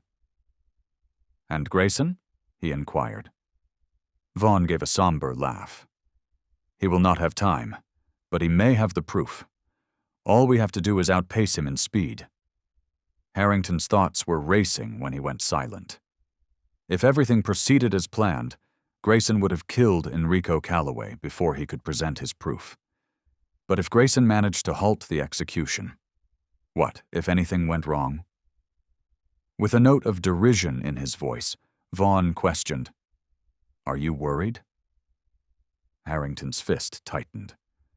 Van responded, Then do it, and disconnected before Harrington could utter another word. Number, I will handle it. He let out a long sigh and set the phone down on the desk. He had participated in innumerable plots, but this time he felt a strange uneasiness. It has never been simple to target Calloway. She had survived earlier, attempts on her life, and Grayson sensed that man would not give up easily. Rising, he left the office and made his way to another room in the police station. He could regulate the information about Enrico there. He had to ensure that everything went according to plan. Harrington was focused on how to get rid of Enrico before it was too late, but he was unaware that Grayson was fighting alongside him and that time was running out on the other side. With his keen intuition, Ron was already searching for the truth. Additionally, this police dog would not stop when he smelled danger. Enrico sat with her fists clenched around her knees in the corner of the little cage, staring at the icy, dead wall. She learned of the plan to hurry up her execution through the guards' whispered chats. She was aware that the legal system had not made this judgment at random. To hide all the evidence, it was a setup, a forced death. In an attempt to stay focused, Enrico inhaled deeply. She was aware that waiting for a miracle was no longer an option. Nobody was able to save her. Grayson may be looking into it, but she would be dead by the time he found out if she did not do something. The one person who had ever trusted her, Ron, sprang to mind. As she was being carried out of the courtroom, she could picture him growling angrily, his deep, agonizing growls resonating in her ears. She was unable to abandon him. She had to live to see Ron again because he was still out there. She needed to get away. For days, Enrico had been observing the guards, learning their patrol routes, the security cameras' blind spots, and every tiny gap, no matter how tiny. However, it took more than patience to break out of a maximum security prison. She required pandemonium. Her gaze swept over the other prisoners as she peered through the bars. While some were innocuous, others were prepared to provoke violence if given the proper justification. She used to be a police officer. She was aware of the way caged animals think. Enrico got up and walked up to a group of inmates huddled in the holding area's corner. After inhaling deeply, she pushed one of them. She knew a big, heavily tattooed man who was constantly seeking conflict. He snarled, "Get out of the way." Enrico refused to give up. She responded calmly but provocatively, "I heard you are only good at intimidating those weaker than you." Immediately after, Enrico dodged to the side, the hit missing her and only infuriating him. This was it. Enrico ran to the exit, dodging punches and weaving through the prisoners trapped in their struggles as the other inmates turned their heads, realizing something was about to happen. A second later, the entire area erupted into chaos. Guards shouted, alarms blared throughout the prison, and the cell doors swung open for the security forces to intervene. She took advantage of the confusion to approach the hallway that led outside. But before she could get past the guard who lunged to block her path, Enrico punched him in the throat and swiftly grabbed the security badge from his belt. Without pausing, she smashed through the door, slammed into another hallway, and headed directly for the prison parking lot. Enrico saw a police car parked nearby, the door still open, a cop stepping out. Enrico had no choice but to charge, kicking the officer in the knee, sending him crumpling to the ground as headlights swept across the area outside, alarms reverberated through the air, and police sirens screamed in the distance, alerting the patrol team. She jumped into the driver's seat without thinking, yanked the gear shift, and slammed the accelerator, and the car roared to life, racing through the gates as bullets rang out behind her. She needed an escape route, but she knew she could not run far because the police would find her no matter what. Grayson's phone buzzed as he was going through some files across. Town and a close informant told him that Enrico had escaped from prison. His heart raced, knowing that Enrico had realized they were going to kill her and that she had no choice but to run. But if she did so without a good plan, the police would catch her again, or worse, they would kill her the moment they arrived. She clutched the steering wheel, her heart thumping in her chest, and her eyes darted to the rear-view mirror, where the flashing red lights of the police were barely visible in the distance, catching up to her with terrifying speed. Grayson jumped to his feet, looking over at Ron, who appeared equally tense, as if sensing something was amiss. "We have to go now," Grayson said, quickly gathering the files. Back to Enrico's escape. The cop car sped down the dark road, the trees lining the sides blurring past like ghostly shadows, the siren blaring, the quiet of the suburbs broken. Cold sweat ran down her temples, but she could not stop. There was no turning back. This was her only chance to save her life. If she was caught this time, there would be no chance to clear her name. Her instincts screamed as she tried to calculate, searching for a potential escape route, but before she could do so, the blinding headlights from ahead forced her to squint. Enrico gritted her teeth and slammed the brakes, and the tires screeched, sliding across the asphalt with an agonizing sound. An SUV blocked the road ahead, cutting off the only means of escape. A familiar sound reverberated through the night, followed by a bark. Enrico whipped around, her heart tightening as she saw the familiar figures at the end of the street. Grayson was standing there, and right beside him was Ron. She knew this would not be an easy confrontation, so she gripped her gun at her side. She could not believe what she saw. Despite the chase and all the chaos, one thing stayed the same. Ron was still there, still trusting her, still prepared to protect her as he had from the beginning.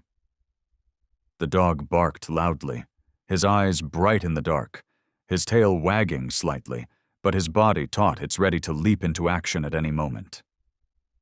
Enrico felt an intense surge of emotion in her chest, wanting to run to them, to embrace Ron, and to hear Grayson reassure her that everything would be okay. However, the harsh reality was much harsher, with police cars encircling her from all sides, headlights sweeping across the road, and the officers' stern voices crackling through loudspeakers. Enrico Calloway, drop your weapon and lift your hands. Enrico froze, despair weighing down on her. Freedom had been so near, yet so far away.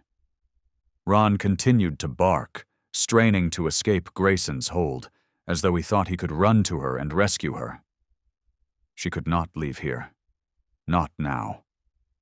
Enrico understood. She took a slow step back, her eyes lingering on Grayson and Ron one last time, a slight nod, an unspoken signal that only he would understand.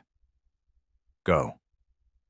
Grayson was tense, his gaze briefly locking with Enrico's, as if he were silently promising he would not let her go alone. Grayson clenched his fist, knowing that she did not want him to put himself in danger, did not want Ron hurt, but he also saw a promise in that look that this was not the end. Enrico raised her hands, her eyes still on her faithful dog, and Ron let out a louder bark, his legs freezing as he saw the officers rush toward her, slapping the handcuffs on and restraining her.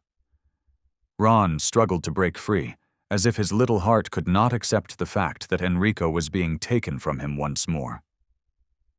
Enrico closed her eyes and took a deep breath. She did not know what fate awaited her, but one thing she was certain of was that Grayson had to hold Ron back, his hand gripping the dog's collar, but he could not stop the painful whine that escaped the animal. No, this was not the end. If they wanted to bury Enrico, he would be the one to bring her back into the light, and this time he would not let her fight alone. Grayson clenched his fist, watching Enrico's figure fade behind the police cars. Ron would continue to fight for her in his own way. Enrico had expected to be taken back to the prison, but when the handcuffs tightened around her wrists and the police dragged her off the street, she realized that the destination was not the prison, but a different, quieter, darker road, and she felt a little uneasy, but she remained calm because they had not read the arrest warrant or told anyone she had been taken. The car drove through deserted streets outside the city limits, and Enrico looked out the window, trying to recall every sign on the road, the dim light from the broken streetlights flickering across her face, reflecting in her cold eyes, knowing that this was not a formal arrest, and that what lay ahead was nothing like what she had known in jail.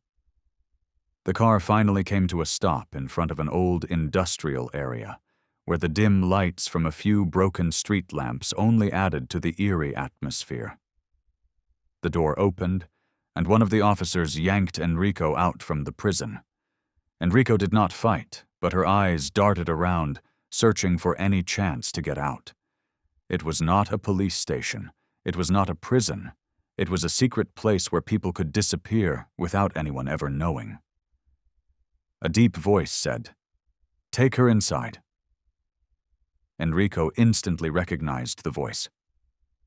Austin Vaughn.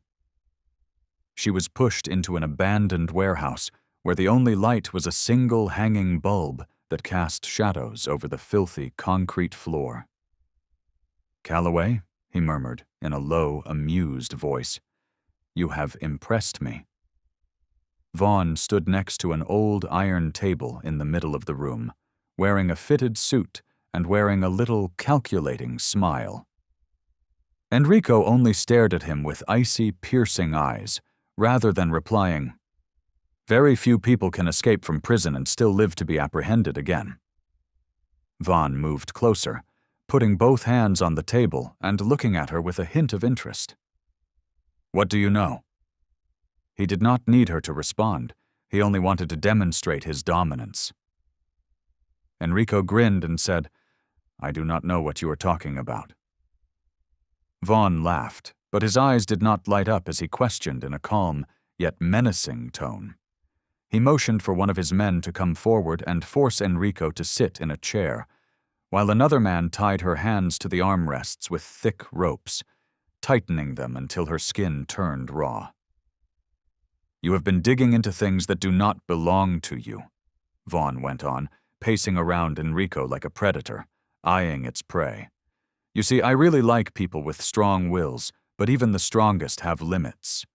Grayson and your dog have also been searching through evidence, and I am sure you are aware of what they discovered." Enrico remained silent, but her stomach turned. They knew Grayson was pursuing her, and while she was not scared for herself, she had braced herself for the worst. If Vaughn was aware of Grayson, it meant he was also in danger. Enrico narrowed her eyes, a shiver running down her spine, and Vaughn tilted his head as if reading her thoughts. "You're thinking about Grayson and your loyal dog, are not you?" "I have been thinking about them too. But unlike you, I know how to end this." And Ron, her loyal dog, was still out there fighting to clear her name. The thought of it made her stronger. Van went on, his voice lowering. "This is how it ends. You will tell me everything you know. You will help me clean up the mess you have made." "If not," he said, pausing to let the words sink in, "tomorrow will be your last day." Enrico knew this was no mere threat, and Vaughn had the authority to immediately demand her execution. He would kill her without hesitation if he could not use threats to silence her. She looked up into his eyes and said, "You can kill me, but you will not be able to kill the truth." Van looked at her for a long time before laughing once more. "Do you really think justice will win?" Calloway asked, leaning down and whispering. Enrico did not answer. She did not have to. She knew that no matter how hard Vaughn tried to put her in jail, no matter how near the edge she was, there was one person who would never give up. Ron. Her dog had never deserted her. Justice is something that the powerful make. "You can imprison me," Enrico said slowly, "but you cannot stop what is coming." Vaughn sneered. "We will see." And one of his guards moved forward, placing a cloth bag over Enrico's head and pulling it tight. Everything fell into darkness. If anyone could help Grayson discover the truth, it was him. The only thing Grayson could think about at the moment was the phone on the table, where he was waiting second by second for news from his close sources.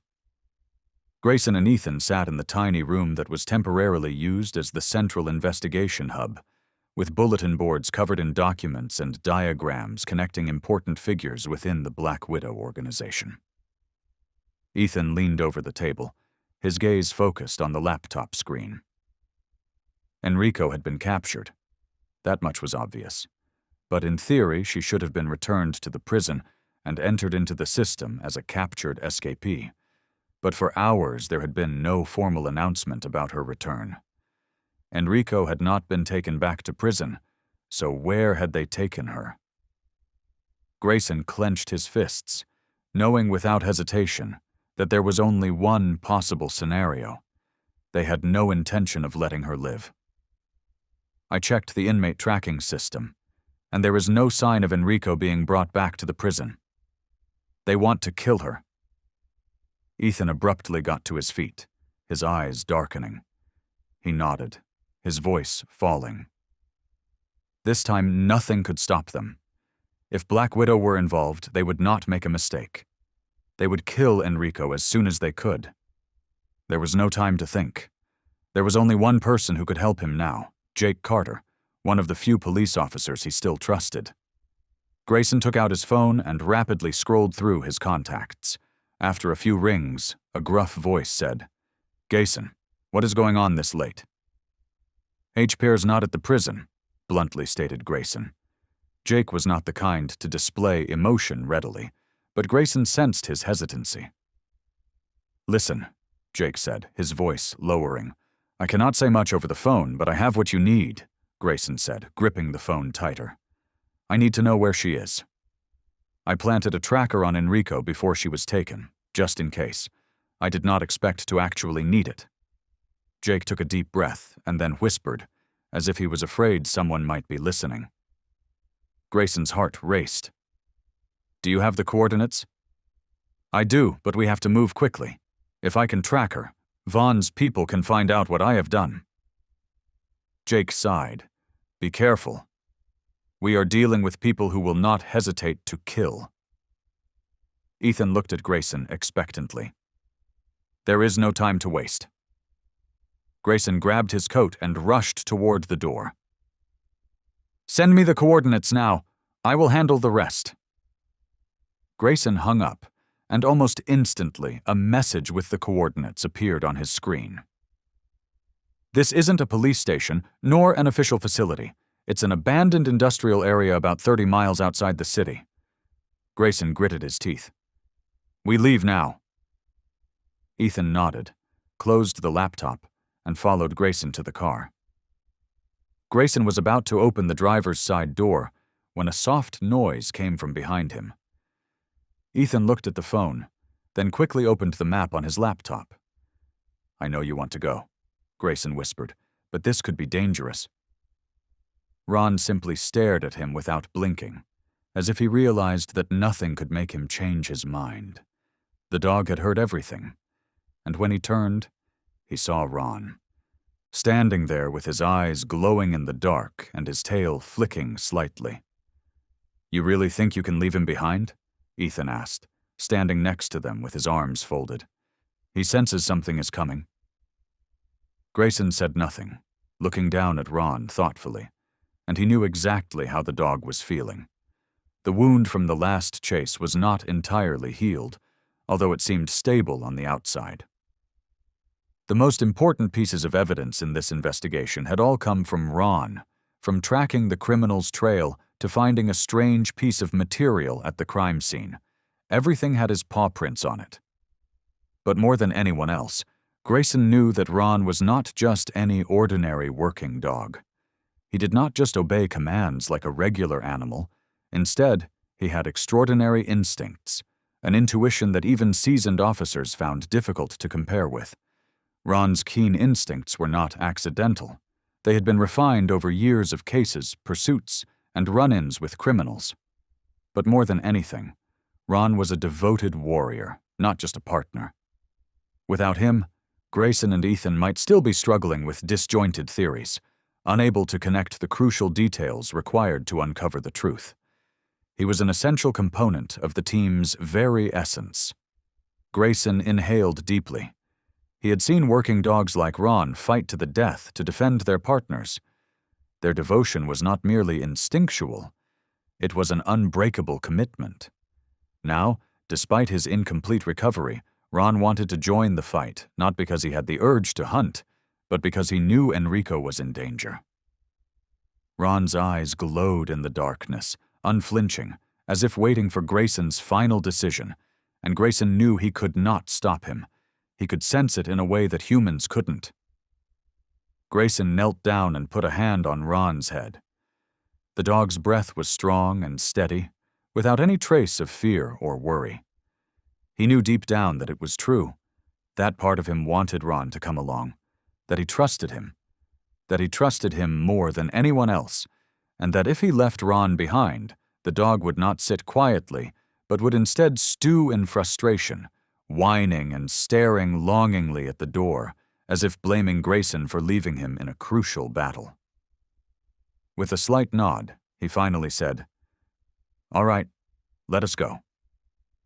Ron leaped into the back seat with quick reflexes, his eyes full of resolve, knowing that he was on a mission, that Enrico was still out there, and that he would not stop until he found her.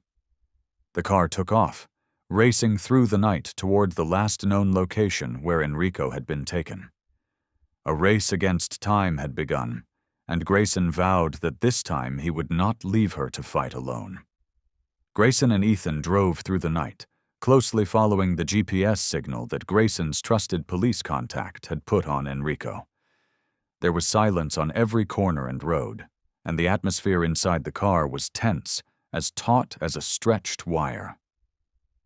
Ron sat in the back seat, ears up, eyes never taking off from the road ahead, and even though it could not make out the flashing numbers on the GPS screen, it knew something significant was about to happen. They both knew that every second they were getting closer to Enrico, but they were also getting closer to an unpredictable danger. Ethan furrowed his brows, whispering, "Are they not careful?" It sensed Grayson's tension and was prepared for it. Eventually, the car stopped by an old industrial area, where a rundown warehouse stood among abandoned shipping containers, and Enrico was inside, according to the GPS. What was even more unexpected was the area's lack of heavy security. Squinting, Grayson scanned the shadowy space before him. A prominent prisoner like Enrico should have been heavily guarded, not left with just 2 guards like this. But that also meant Vaughn was either too self-assured or too stupid to believe no one could find him this quickly. Instead, he saw 2 guards standing outside, chatting casually, their rifles slung loosely on their shoulders. The dog understood instantly, dropping to the ground and moving forward silently like a shadow as Grayson and Ethan exchanged glances, and then Grayson nodded subtly toward Ron. Ethan followed suit, his gun firmly in his hand, ready to back them up if things went wrong, and Grayson did the same, pulling his knife from his belt. Ron moved through the darkness like a phantom, its eyes glowing, focused on the target. A few more steps and it suddenly surged forward, launching itself like a bolt of lightning. Before the first guard could react, Ron had lunged at him, its sharp teeth sinking into his arm, making his gun drop to the ground. The 2 guards had no idea that in just a few seconds they would have no chance to warn anyone. The second guard spun around, mouth open in shock, but Ethan was quicker, and a precise blow to the throat left the man choking, unable to make a sound. Before he could back away, Grayson grabbed him by the neck and tightened his grip until the guard's body went limp. Grayson arrived before the guard could scream and delivered a powerful punch to the back of his neck, rendering him unconscious. In a matter of seconds, both guards were on the ground, silent. There were no gunshots or shouts. Grayson knelt down and patted Ron's head gently while whispering, "Good work, old friend." Ron did not bark. Instead, it merely let out a deep breath, its eyes still fixed on the warehouse door, as though it understood the mission was not really finished yet. After giving Ethan a quick look, Grayson nodded and said, "Let us."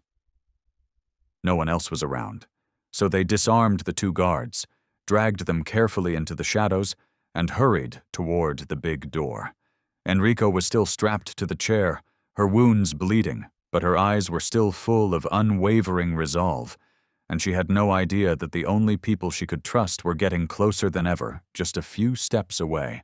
And Vaughn, who was still holding the gun to her head, had no idea that his time was running out.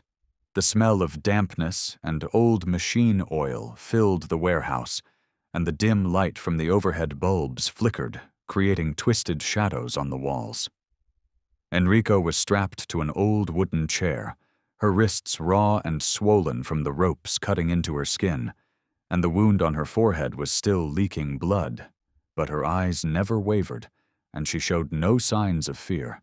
Austin Vaughn stood in front of her, the pistol aimed straight at her head, his finger hovering dangerously over the trigger, his eyes cold and piercing, his face showing no signs of weariness despite hours of interrogation, threats, beatings, and mental torture. But the woman in front of him would not say a word about what she knew. Van's face twisted into a grimace as Enrico raised her head, her body exhausted but her eyes burning with a scary resolve. "Is something funny, Calloway?" A faint smile curled on her injured lips. Enrico tilted her head, her voice calm but raw with pain, and he growled, his voice heavy with irritation. "I was only wondering. After you kill me, how long do you think you will live?" "You still do not get your predicament, do you?" Vaughn asked, raising an eyebrow before laughing. Enrico remained motionless for a minute, her eyes fixed on Van's as though contemplating something.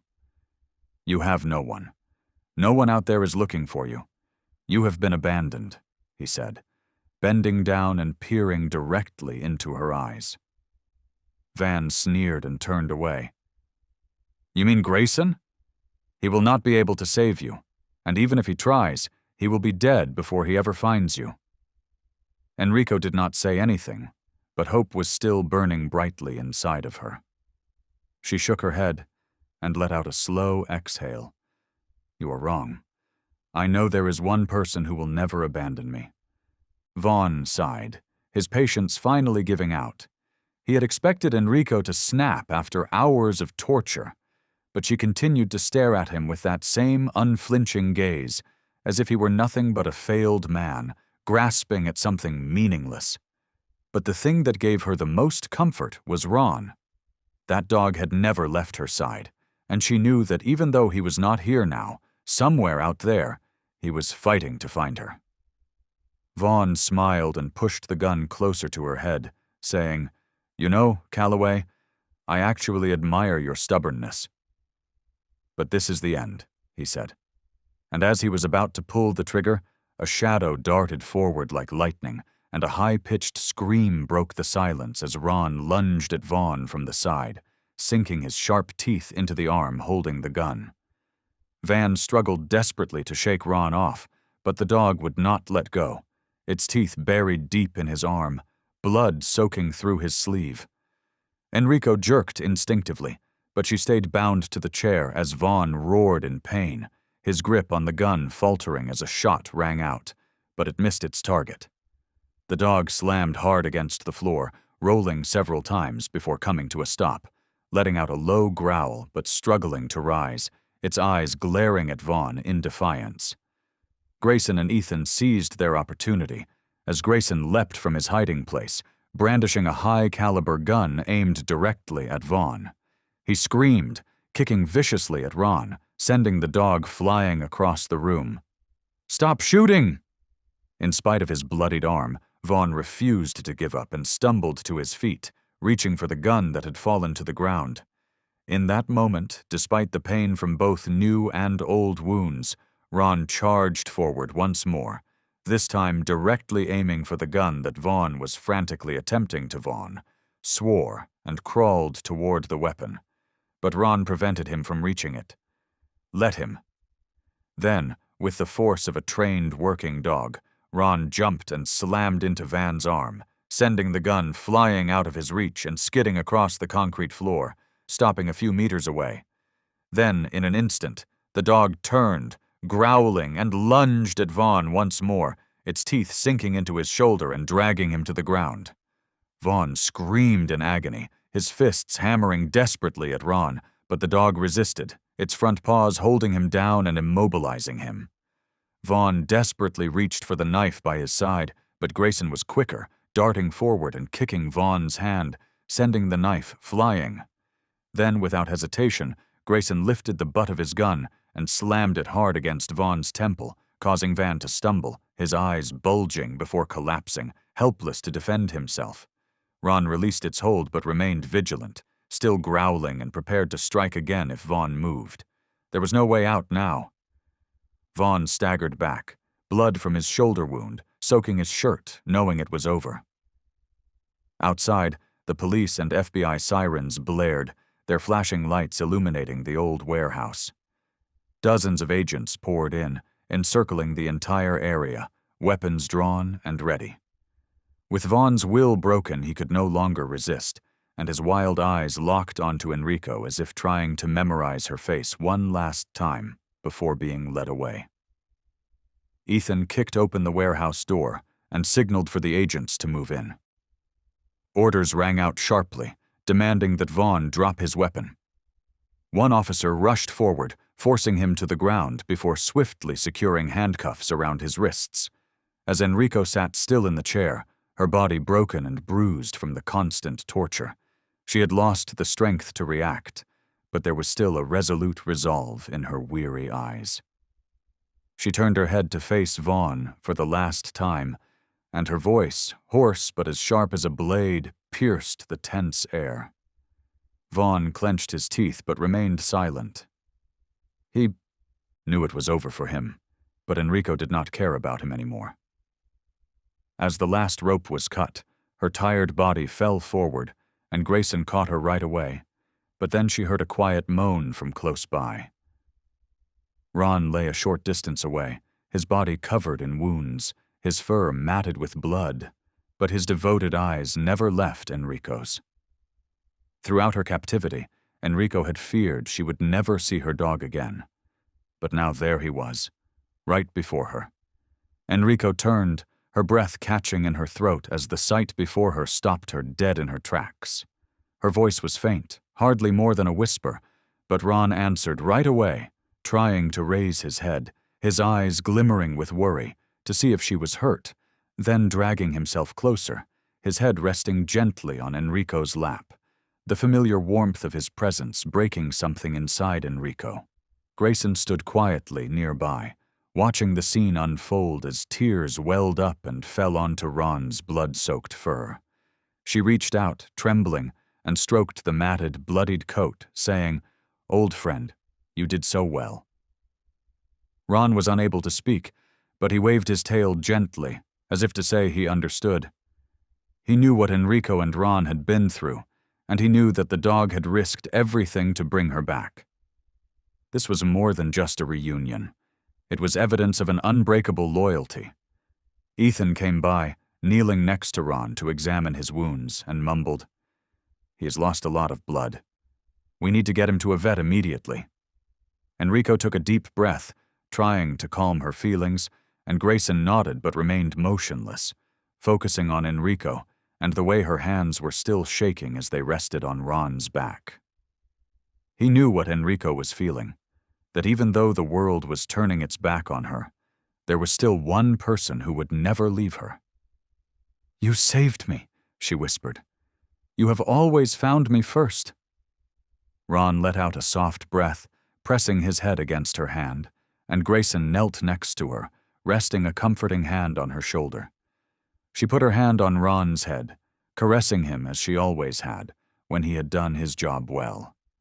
After all the days spent in captivity, tortured and stripped of everything, Enrico knew, with a single gentle touch from her dog, that she still had the most important thing, his unwavering loyalty. Enrico nodded, but she did not get up right away because she wanted to spend a little more time with Ron. Grayson assisted Enrico to her feet, but Enrico's gaze stayed on her dog. "Let us go, old friend," she murmured, acknowledging that Ron lacked the strength to stand independently. Ethan got up first, indicating to the agents to get an ambulance ready for Ron.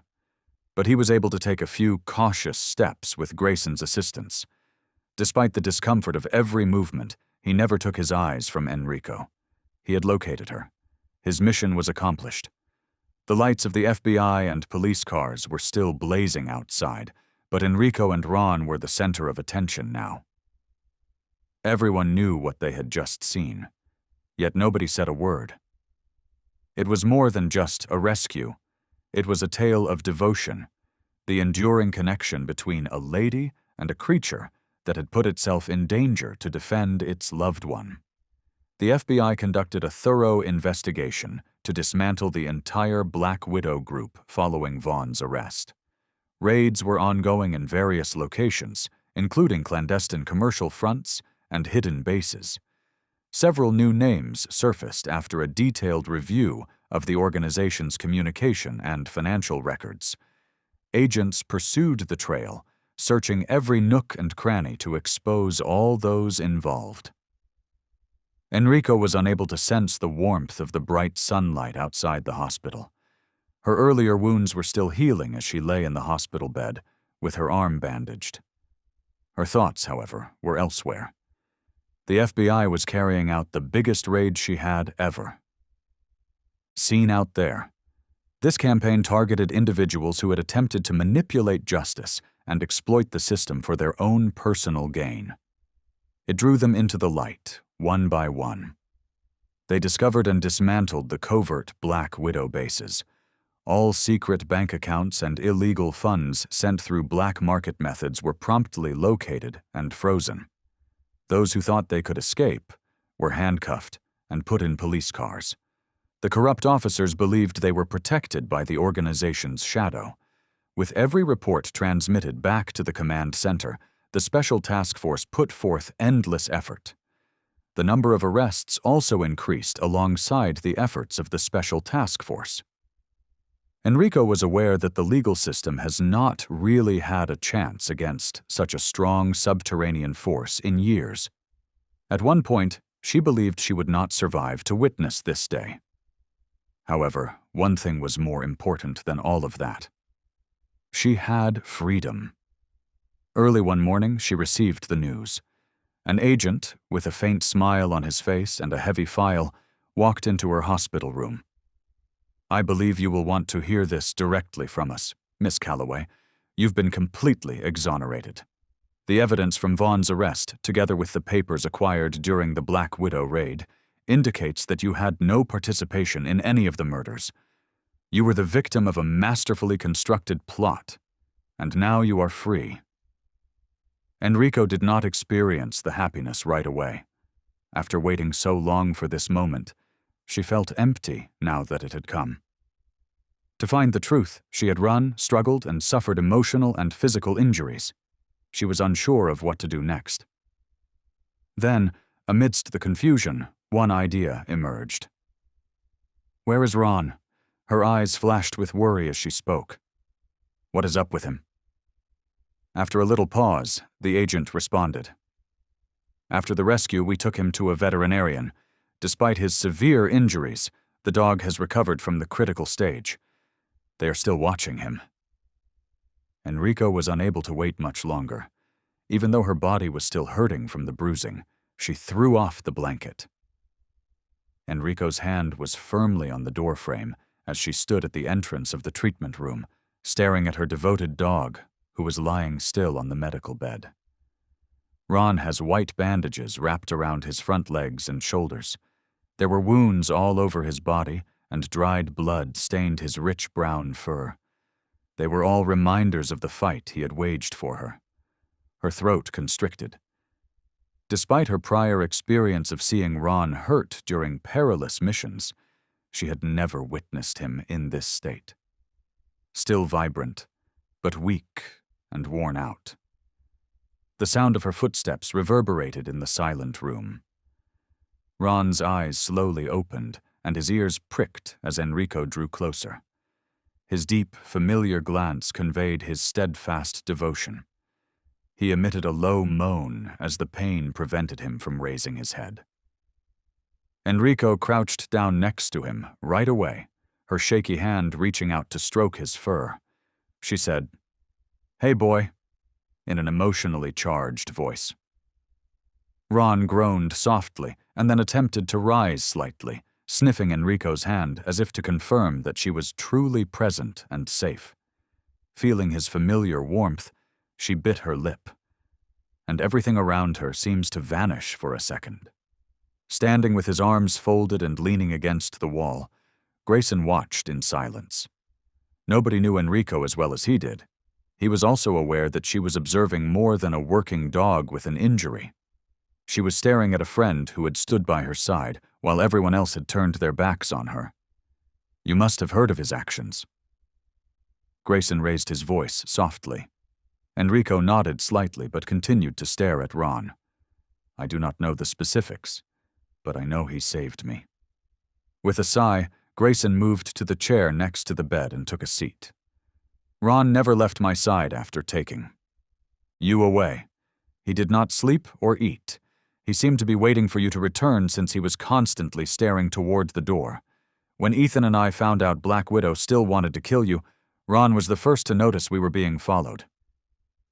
Enrico's eyes flickered with worry as she looked at Grayson. Grayson nodded and asked, "You were ambushed?" He glanced toward the bandages covering Ron's body and said, "We were chased down the street, but Ron saved me. He lunged at one of the assassins, throwing him off balance and allowing me the opportunity to take him down. But the price he paid." After swallowing, Enrico leaned down once again to caress Ron's silky fur. "You saved me again," she said. Ron blinked as usual, and despite his weariness, his tail waggled a little. Grayson's tone darkened as he went on. "Following your transportation to Van's warehouse, we were able to monitor the gadget that a close cop had attached to you. However, we could not have gotten so close without Ron. Before the two guards could warn anyone, he saw them outside and assisted us in breaking in silently." Enrico gave Grayson a startled glance. Despite his injuries, he accomplished all of that. Grayson gave a small smile. Enrico inhaled deeply, her eyes glimmering with renewed resolve. "He never stopped fighting, Enrico. For you?" she asked. Gently pressing her forehead against Ron's head, she turned back to him. She said, "You have already been through too much, old friend." Ron half closed his eyes and groaned softly. Enrico knew, however, that he understood her at that very moment. Grayson got to his feet and touched Enrico's shoulder. "He will get better. You will do the same, but we cannot end here. There is still some Black Widow left." Enrico's fist clenched. They will not have another chance, but they have stolen too much. Grayson gave a nod. "Let us begin from here, then.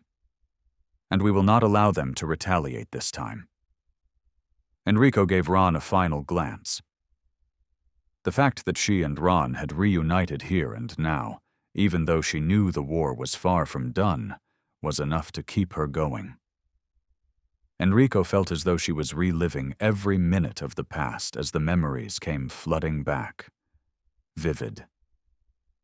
The day she met Ron, a young working dog with hungry, brilliant eyes who was passionate but also obstinate and independent.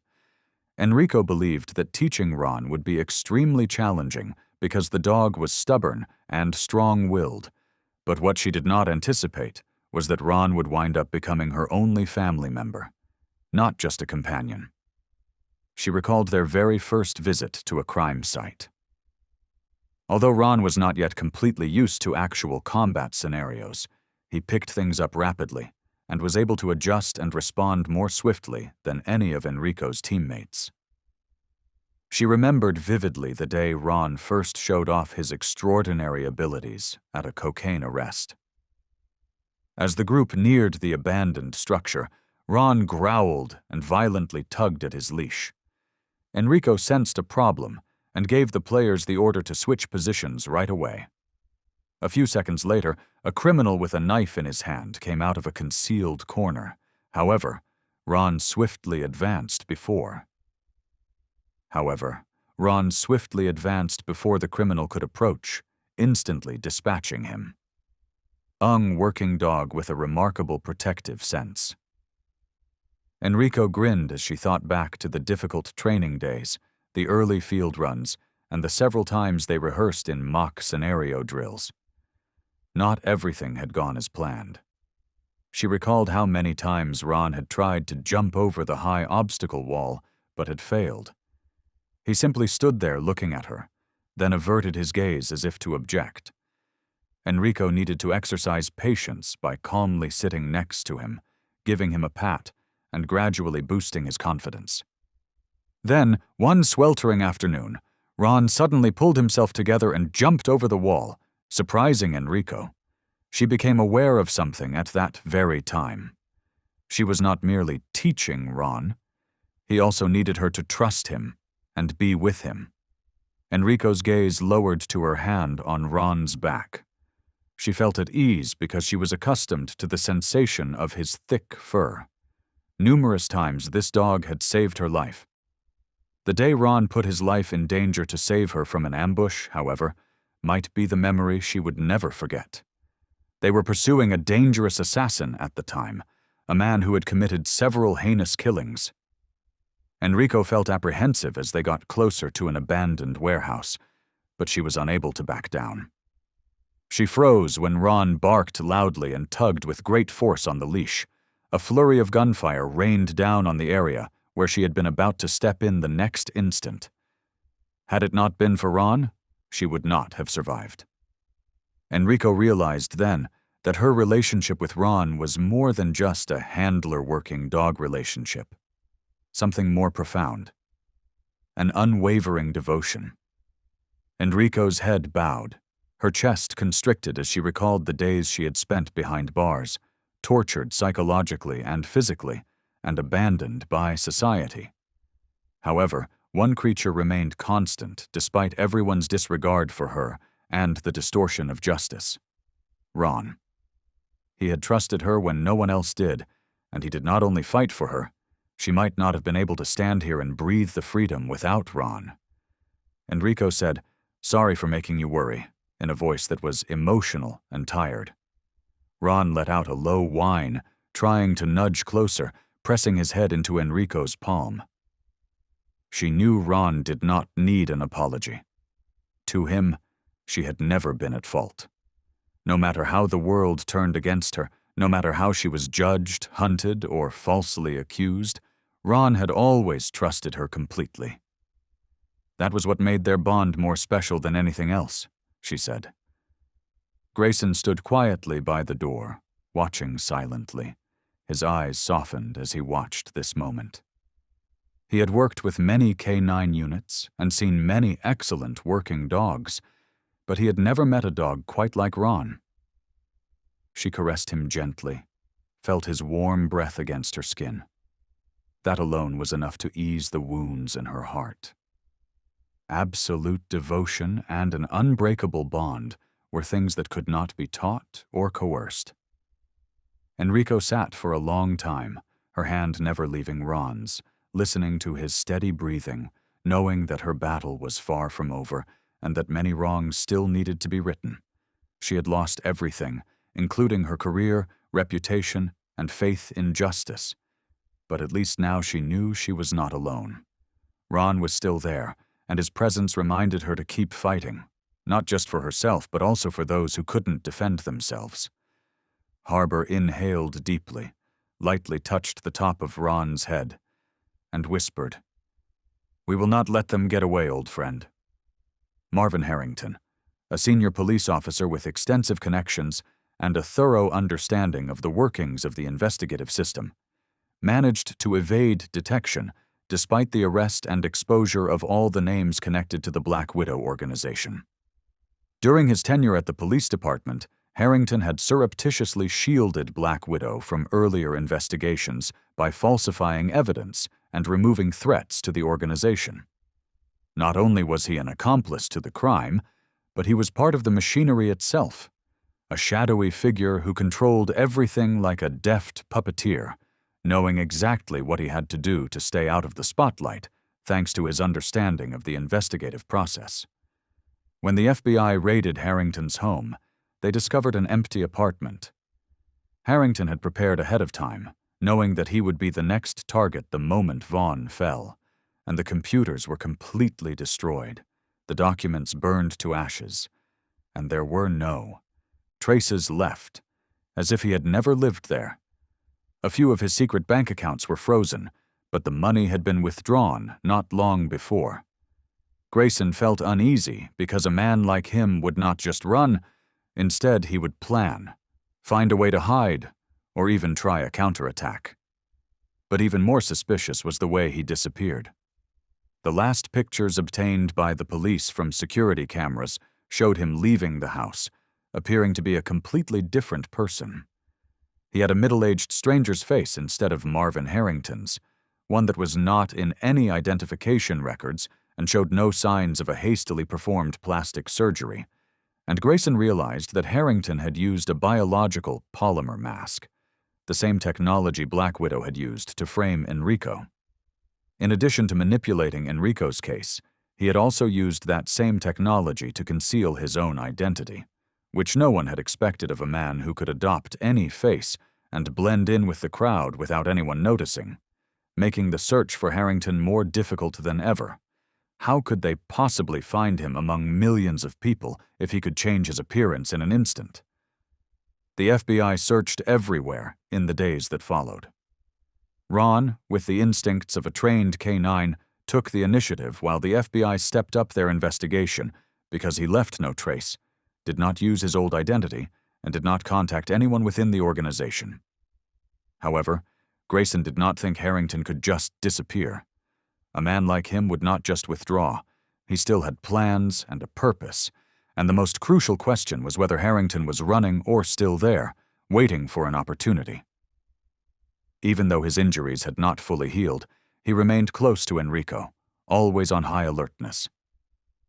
One morning, while Enrico was reviewing the investigation reports, Ron abruptly left his spot, lunged towards the window, and let out a loud bark. That reaction was unusual for Ron, prompting Grayson to hurry outside to the yard, where Ron was running in circles and sniffing the ground as if he were trying to follow a scent. Enrico had a sudden realization. If facial recognition technology failed to locate Harrington, why not utilize his scent? Although people could alter their appearance, they could not totally conceal their biological traces, which included body odor, sweat, and pheromones, all of which were impervious to masks. And if anyone could find Harrington, regardless of his disguise, it was Ron. Enrico acted right away, assuming that he might still be hiding nearby because the safest place was usually the most dangerous. She made Ron sniff the old items the police had discovered, and Ron responded with a loud bark before running toward a nearby alley and sniffing all the way along the way. Ron did not hesitate, and Enrico followed closely, keeping up with its rapid steps, muscles tense as it led Enrico through narrow alleyways, the scent still fresh, indicating that Harrington was very close. Enrico scanned the crowd, looking for anyone acting suspiciously. Ron abruptly stopped in front of a food stall on the side of the road and made his way straight for a man in a brown coat who was hurrying through the crowd with his head lowered. However, what made this pursuit so risky was Harrington's ability to change his appearance. He could be standing directly in front of her, but with an entirely different face. Enrico immediately became aware of the strange behavior. He was not observing his surroundings or glancing around, almost as though he wanted to get away as soon as possible. Her hand swiftly went to her revolver, and she accelerated her speed, following closely after him.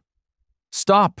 Enrico yelled as she took her gun out of her holster, causing the audience to turn and mutter in shock. After a brief time of inaction, the man with the brown coat turned and bolted.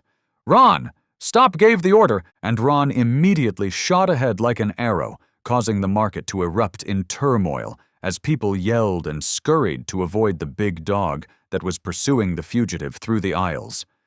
Enrico trailed closely behind, her feet moving swiftly on the slick pavement, each step firm and uncompromising. Harrington, who knew the area well, every dead end, every escape route, cut into a narrow alley and darted past trash piles and old concrete walls, but Enrico was not giving him the opportunity. Ron was almost on top of him, its front legs kicking up as it prepared to tackle its target, but in that 1 second, Harrington slammed into a nearby iron door, slamming it shut behind him. She aimed for his leg and squeezed the trigger, avoiding the sharp gunshot that grazed the edge of his coat. Enrico reached the door shortly after, but upon opening it, she found it locked from the inside. She pressed hard against the metal, but all she heard was the empty, cold echo. "He got away," Enrico muttered, feeling disappointed, taking a deep breath before turning to face Ron, who was shaking his body, its fur on end, still alert, and clenching her fists. She stood tall, staring at the cold metal door in front of her, her mind fixed on one thought. He would not get far, and she would not stop until she had him. Enrico, Grayson, and Ethan returned to the temporary FBI headquarters and started planning the final capture. Harrington might have gotten away this time, but he could not hide forever. Harrington had demonstrated that he could remove all evidence of himself, so they could no longer rely on conventional investigative techniques. The air was tense at the international airport as FBI agents carefully screened every passenger, and following Harrington's escape, surveillance was tight at every entrance and exit. Even after the police scanned every passport, went over passenger lists, and used the newest facial recognition technology, Harrington was still missing from the system, as if he had never been there. Then, all of a sudden, there was an alarm from the security gate, and the facial recognition system on the control monitor showed a match with Harrington. Enrico stood with Grayson near the security checkpoint, her eyes scanning the line of passengers waiting to board, and watched as a group of agents rushed in and subdued the middle-aged man who was about to board a flight, completely caught off guard and with no chance of escape. The agents captured Harrington with such ease that Enrico felt uneasy. Everything appeared to be perfectly normal. And then Ron barked loudly. The dog was tense, staring at a group of passengers in front of him. And then, almost without thinking, he got up, moved away from his spot, and barked once more. The dog then growled, staring at a passenger who had just gone through the checkpoint. Enrico frowned.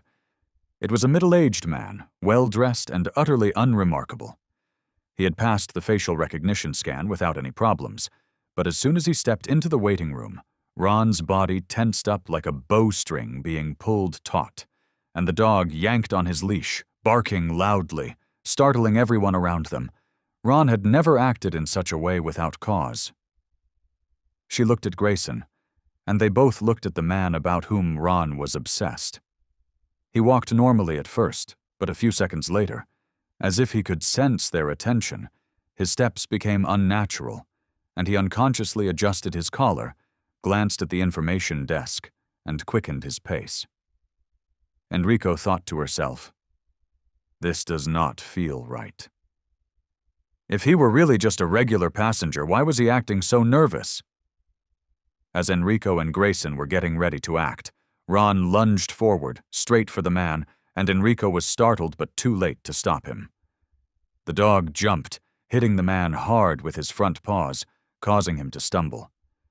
A thin, artificial skin slipped to the floor, twisting into a distorted lump, revealing the true face hidden beneath. Enrico and Grayson stared in shock as everything around them seemed to slow down. Before anyone could react, Ron grabbed hold of the man's coat and yanked with all his strength. A tearing sound echoed through the air, and the fabric was torn off. But that was not all. For a brief moment, all the agents stood stunned, wondering how there could be two Harringtons. Marvin Harrington was not just a simple traitor, he was a master manipulator and a genius at hiding his tracks.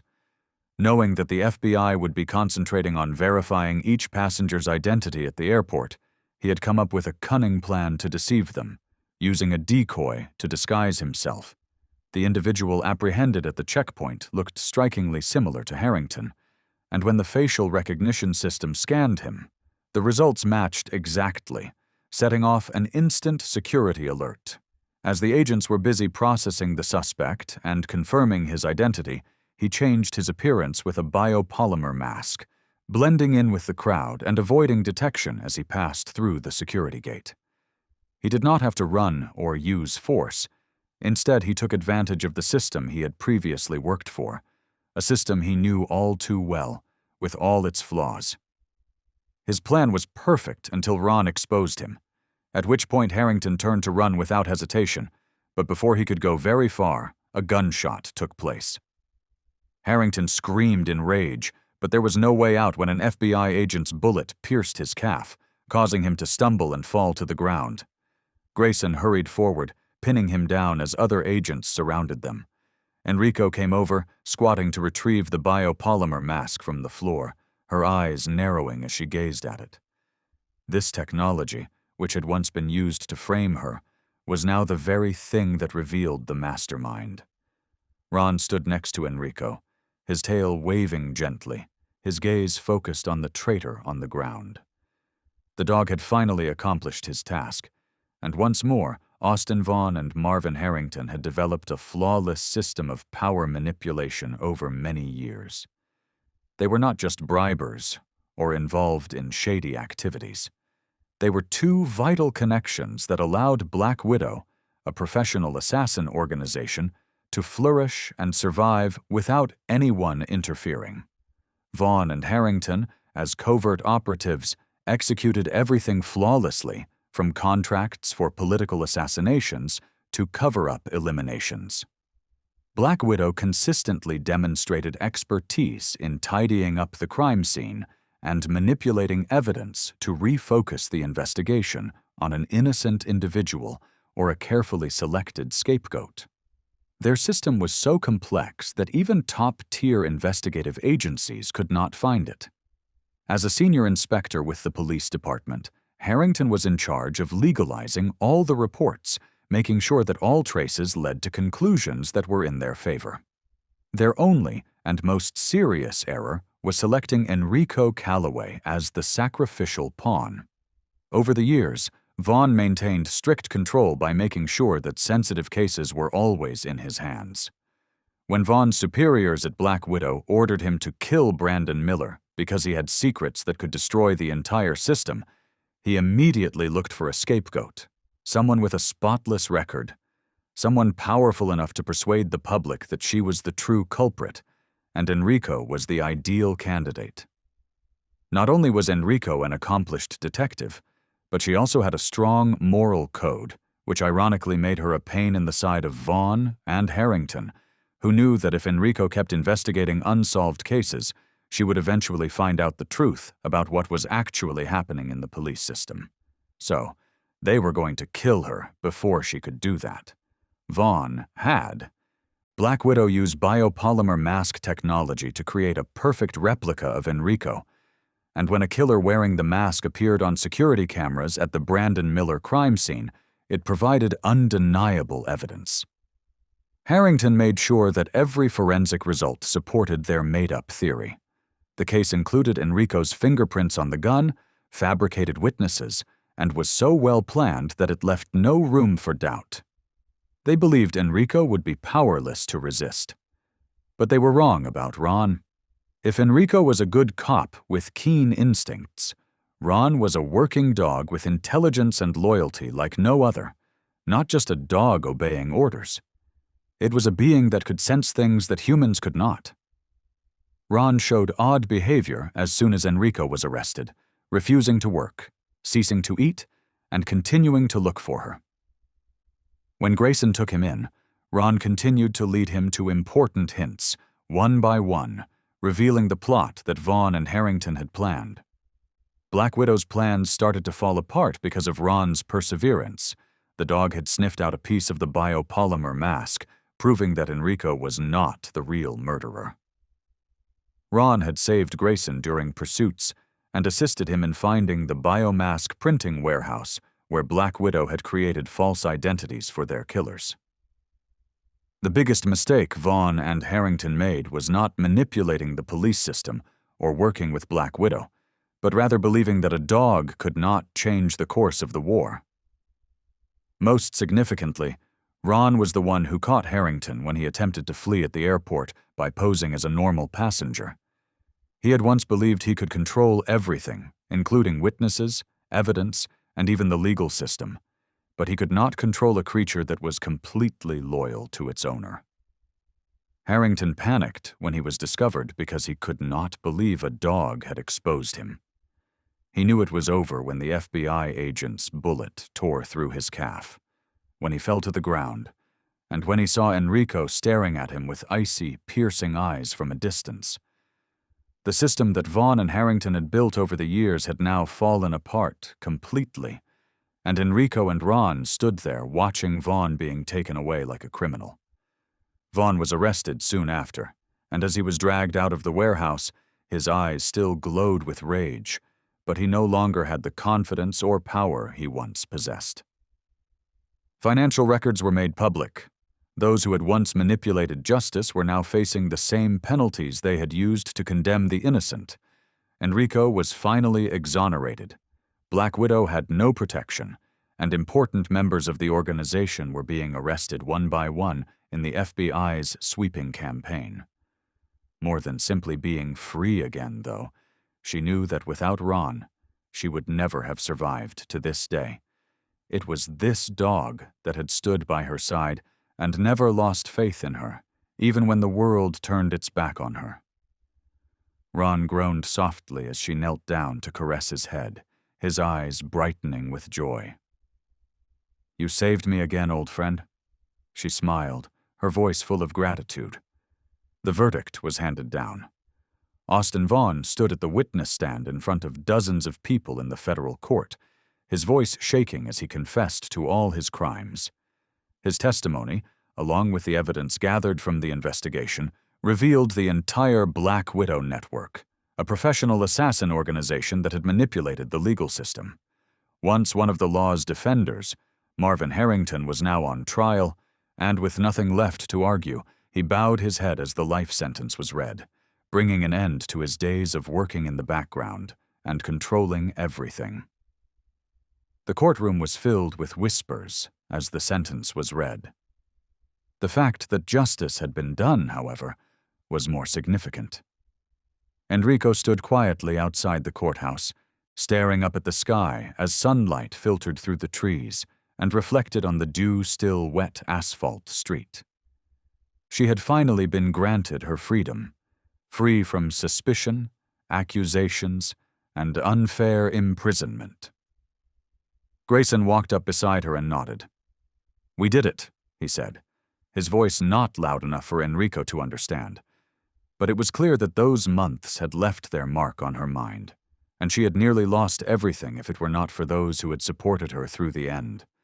Not only had the evidence cleared her, but so had Grayson, Ethan, and Ron, the men who had defended her.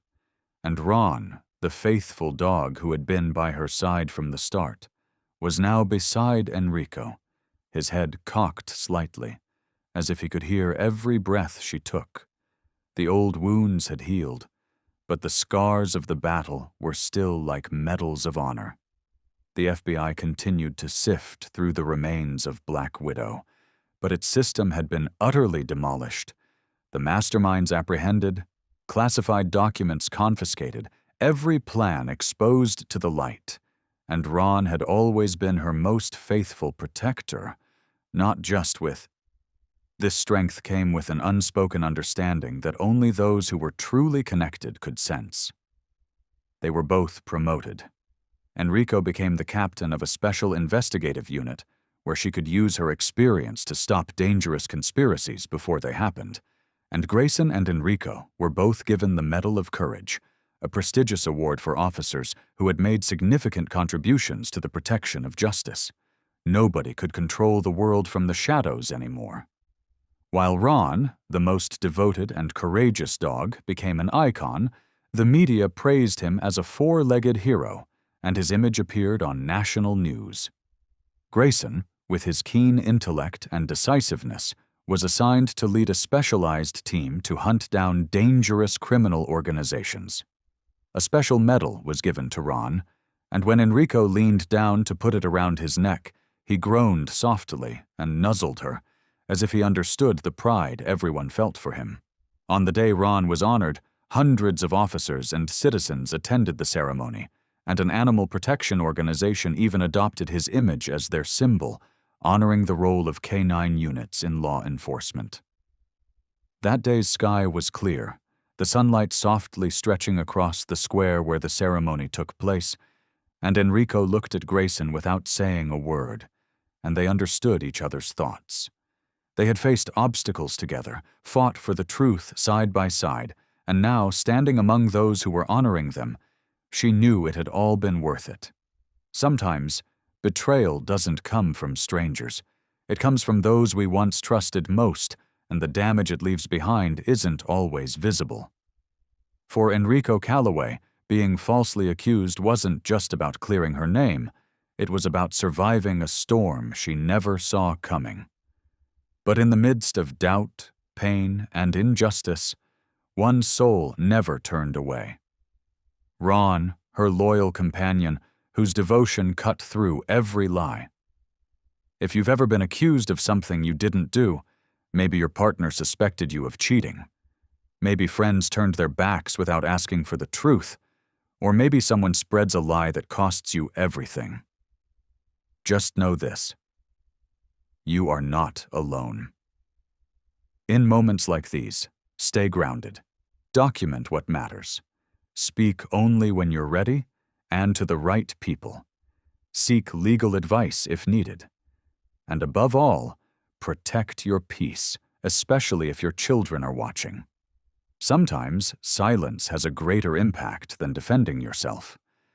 If you've walked this road before, or are still on it, please share your story in the comments. You never know who might find comfort in your words. Have you ever been falsely accused, or had to rebuild trust after betrayal? What helped you heal? Let's talk. Your story could be someone else's lifeline.